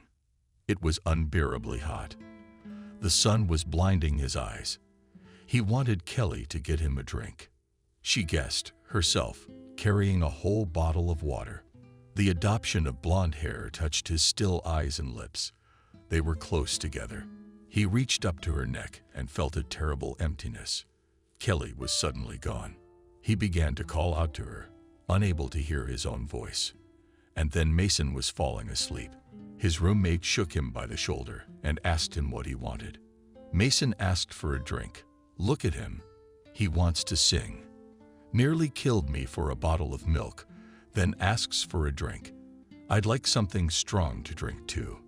A neighbor came up and helped me drink a cup of water. The guy opened his eyes and looked at the camera. Lying down, writing on it. I know how many days you've been lying here like a dead man. Say something. Why don't you say anything? Hello. I'm sorry. Why did I beat you for milk? Weak. Mason smiled. Goodbye. Goodbye. Just live. You don't know how I suffer. While you were lying here as still as you were, but I had no one to talk to. A doctor or a doctor will come and give you a shot, and then go. I almost went crazy with loneliness, and you're still lying there. You don't live and you don't die. I talk to you. I tell you my whole life. I don't remember anything. If we don't get killed, I don't tell you a whole bag of fables. Tell me something funny. Well, listen. There was a young man, just like you. And when he went outside, he was carrying a bag. It's heavy. He is happy that my bag has arranged well extinguished trumps, sat down to lunch, pulls out who what? Bread, lard, eggs. And this guy untied his bag, and there's salt. He mixed up the bags and took the bag with salt instead of food. The man laughed. Mason, looking at him, laughed too. They laughed looking at each other and forgot about everything in the world. The door slammed shut. A burly man came into the room and looked at them threateningly and asked, Have you gone crazy here, or what? No, I told this young fool a joke. I made him laugh. He seems to be coming back to life. Said the prisoner's coming back to life. It's up. Mason got up, and he got sideways. But he held on, stepped as many steps as he could and said, It's all right. I'm on my feet. In that case, I'll put you to work. No more wasting our supplies. We've had enough of this. Found time for a laugh. So it's not more here. He leaned over to Mason and whispered for him to go outside with him soon. You've had your fun. Now they'll make us work for bandits, said the neighbor and sighed nervously. So what? It's good to get some fresh air. And if they start beating us again for doing something wrong? You're a big bum, uncle. Work kills horses, especially if you feed them salt. Mason laughed. Well, salt is the best food for a fool. They laughed softly, trying to stifle their laughter. It made their faces wrinkle painfully. The hostages were now working in the yard of some woodshop. Mason was shocked that he had a knack for carpentry classes. A big guy came up to him and yelled, "Move! What's the matter?" "There's a lot of deadbeats here. I'm leaving." He whispered quietly to Mason, "Now's a good time to run away. There's a board torn off in the fence. Your parents will be waiting for you in your new apartment at the station address. I'll throw it under your feet. Pick it up and thank Kelly later. Tell her she stood up for you. She could be killed for that." Mason replied excitedly, "They can't kill her, but our former patriot. He almost nailed her. She survived him once, gave birth secretly. She hid well, changed her name, and then got caught on the street begging on the street with a baby in her arms. She's safe now. She's living in wealth, safely under guard. This can't be happening. If you don't run away now, he'll be killed any day now." Mason thought in despair, as if wondering whether to believe this man. Meanwhile, the man had moved to the other side of the courtyard and started yelling at the other hostage. "How are you holding it? You've got your hands on the wrong end. Hold it steady." Mason cautiously looked around the workshop courtyard. The guard stood with his back to him, looking very busy. The boy, approaching the fence, looked around once more, then quickly pushed back the board to climb over the opening to the other side of the fence. He wanted to run, but his legs felt as if they were stuck to the ground. They were heavy and obedient. He felt like he wasn't running and could barely move. A shot rang out. Mason stood still for a moment. The second shot seemed to revive him, and he ran with all his might. Longman and Livingston fought and distressed each in his own way. I dreamed for days as if Lisa were standing under the window. I run out on the porch. She's nowhere to be found. Screaming, crying, "Lisa, my daughter, where are you?" And then I woke up screaming my heart out. "Oh, Livingston, what ails you is what you dream," answered Mason's mother. "I'd like you to go to Giuliano. What's in store for him? She's a good fortune teller. You mustn't tell fortunes. It's a great sin. Who knows what you can and can't do? If they told me where my Lisa was, I'd live to find out." Sobbing little Livingston. Their eyes wiped with a handkerchief. The door opened wide. Mason appeared on the threshold. The mother jumped up, shrieked, stood still for a moment, then rushed toward her son. She hugged him and kissed him. "Son, you've been helped at last. The doctor refused to help us at all. I didn't want to help you escape for any money. But I believed. I ran away, Mom. I need to hide. Oh my God, where can I hide you? We have to go. All the tickets are ready, and we're waiting for you." The mother reread everything, touched her son's hands, shoulders, face, as if not believing in his return. "You can't, Mom. All the guides are dependent on the bandits. I'll be captured at once. Let him come to me. Soon he'll be in the cellar underground. I'm old and infirm. Bandits don't walk. The Stones know they've taken everything. All right, let him go for now. We'll see afterward. I'll take the violin," said Mason, taking the case under my arm. "And kids, I'll get you something to eat right away. Don't worry, stay at home. And if they come here, say you don't know anything. And I'll feed Mason," Livingston said. "I'm happy to have a living soul in the house." The neighbor and Mason went out. Longman looked at her son through the window, crossed herself, and began to pray. The father came out, looked at his wife questioningly. Seeing her tears, she had a joyful face and told Mason he was back. She escaped. Who helped? Didn't say. But where is he? Why didn't he agree to come with us? Father asked excitedly. He is hiding at Livingston's. You cannot go everywhere and in the guide their minions. Thank God. Many thanks to the doctor. Couldn't have done it without his help. Now we must think of a way to get Mason out of town. Out of the fire and into the fire, the mother said at a loss. Well, what can we do? Maybe he'll live. But what's in store for us when, God forbid, we're captured? Only death. Mother sighed and heard the sound of a car.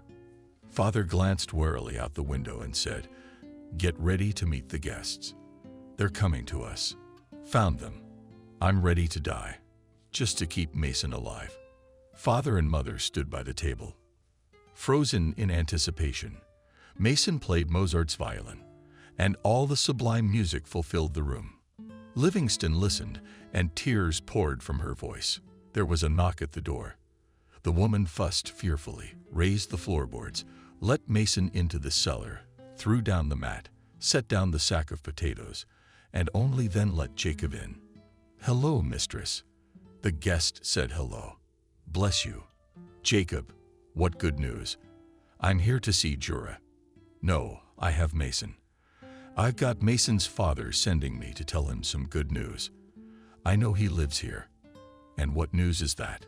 "We're going to liberate the city." "Well, look, Jacob's making up some hero stuff, too." "You don't believe me. Mason and I are friends." Livingston let Mason out of the basement. The guys hugged. Jacob asked, "Nothing. I'm tired of sitting around listening to every sound. Like my parents' people, patriots. Came twice, beat them up, but they didn't recognize anything. Especially your mother is very worried about you. Parents are in trouble, no matter how bad it is. They raised their son. He escaped from the hostages. So go to the liberators again under bullets," Auntie said bitterly, "and I'll go to Mason. Today outside the city will be waiting for us connected with the squad. I have to run away too. They're grabbing everyone now. And how will we get across the bridge?" Jacob, with an important look, pulled out a piece of paper from his pocket. "Look at the document I've prepared for you. I have the same one. And the signature is real. Isn't that the most important one? I took it out. I got it. You know, when they catch me, it's the end.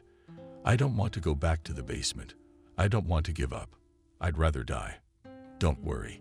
Here are 2 grenades, one for you and one for me. I'll take my chances.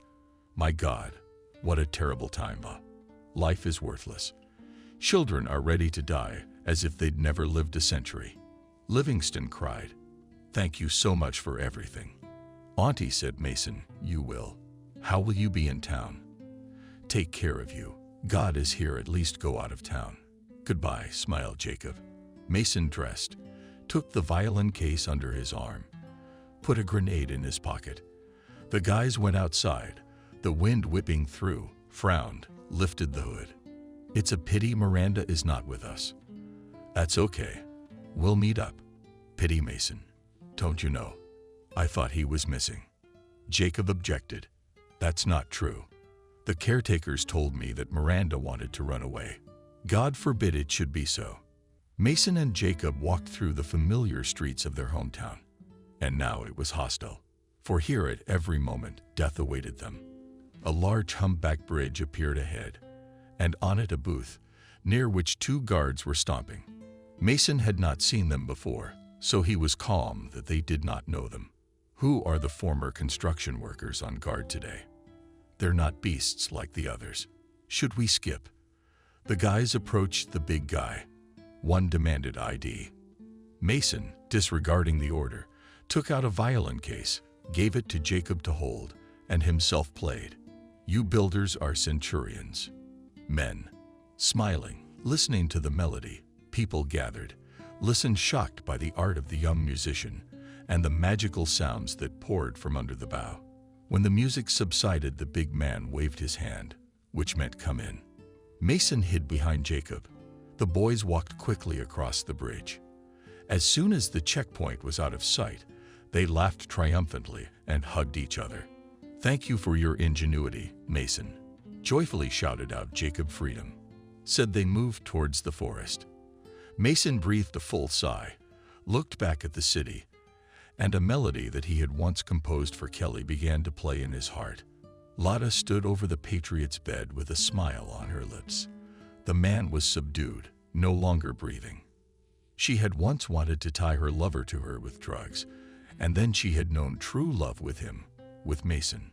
So she swore to herself that at the cost of her life, she would save not only her only lover, but the whole city. A fragile blonde girl won the confrontation with what could not overcome an army of police officers. Lotta picked up the phone, dialed a familiar number. "Hello. Hello, Daddy.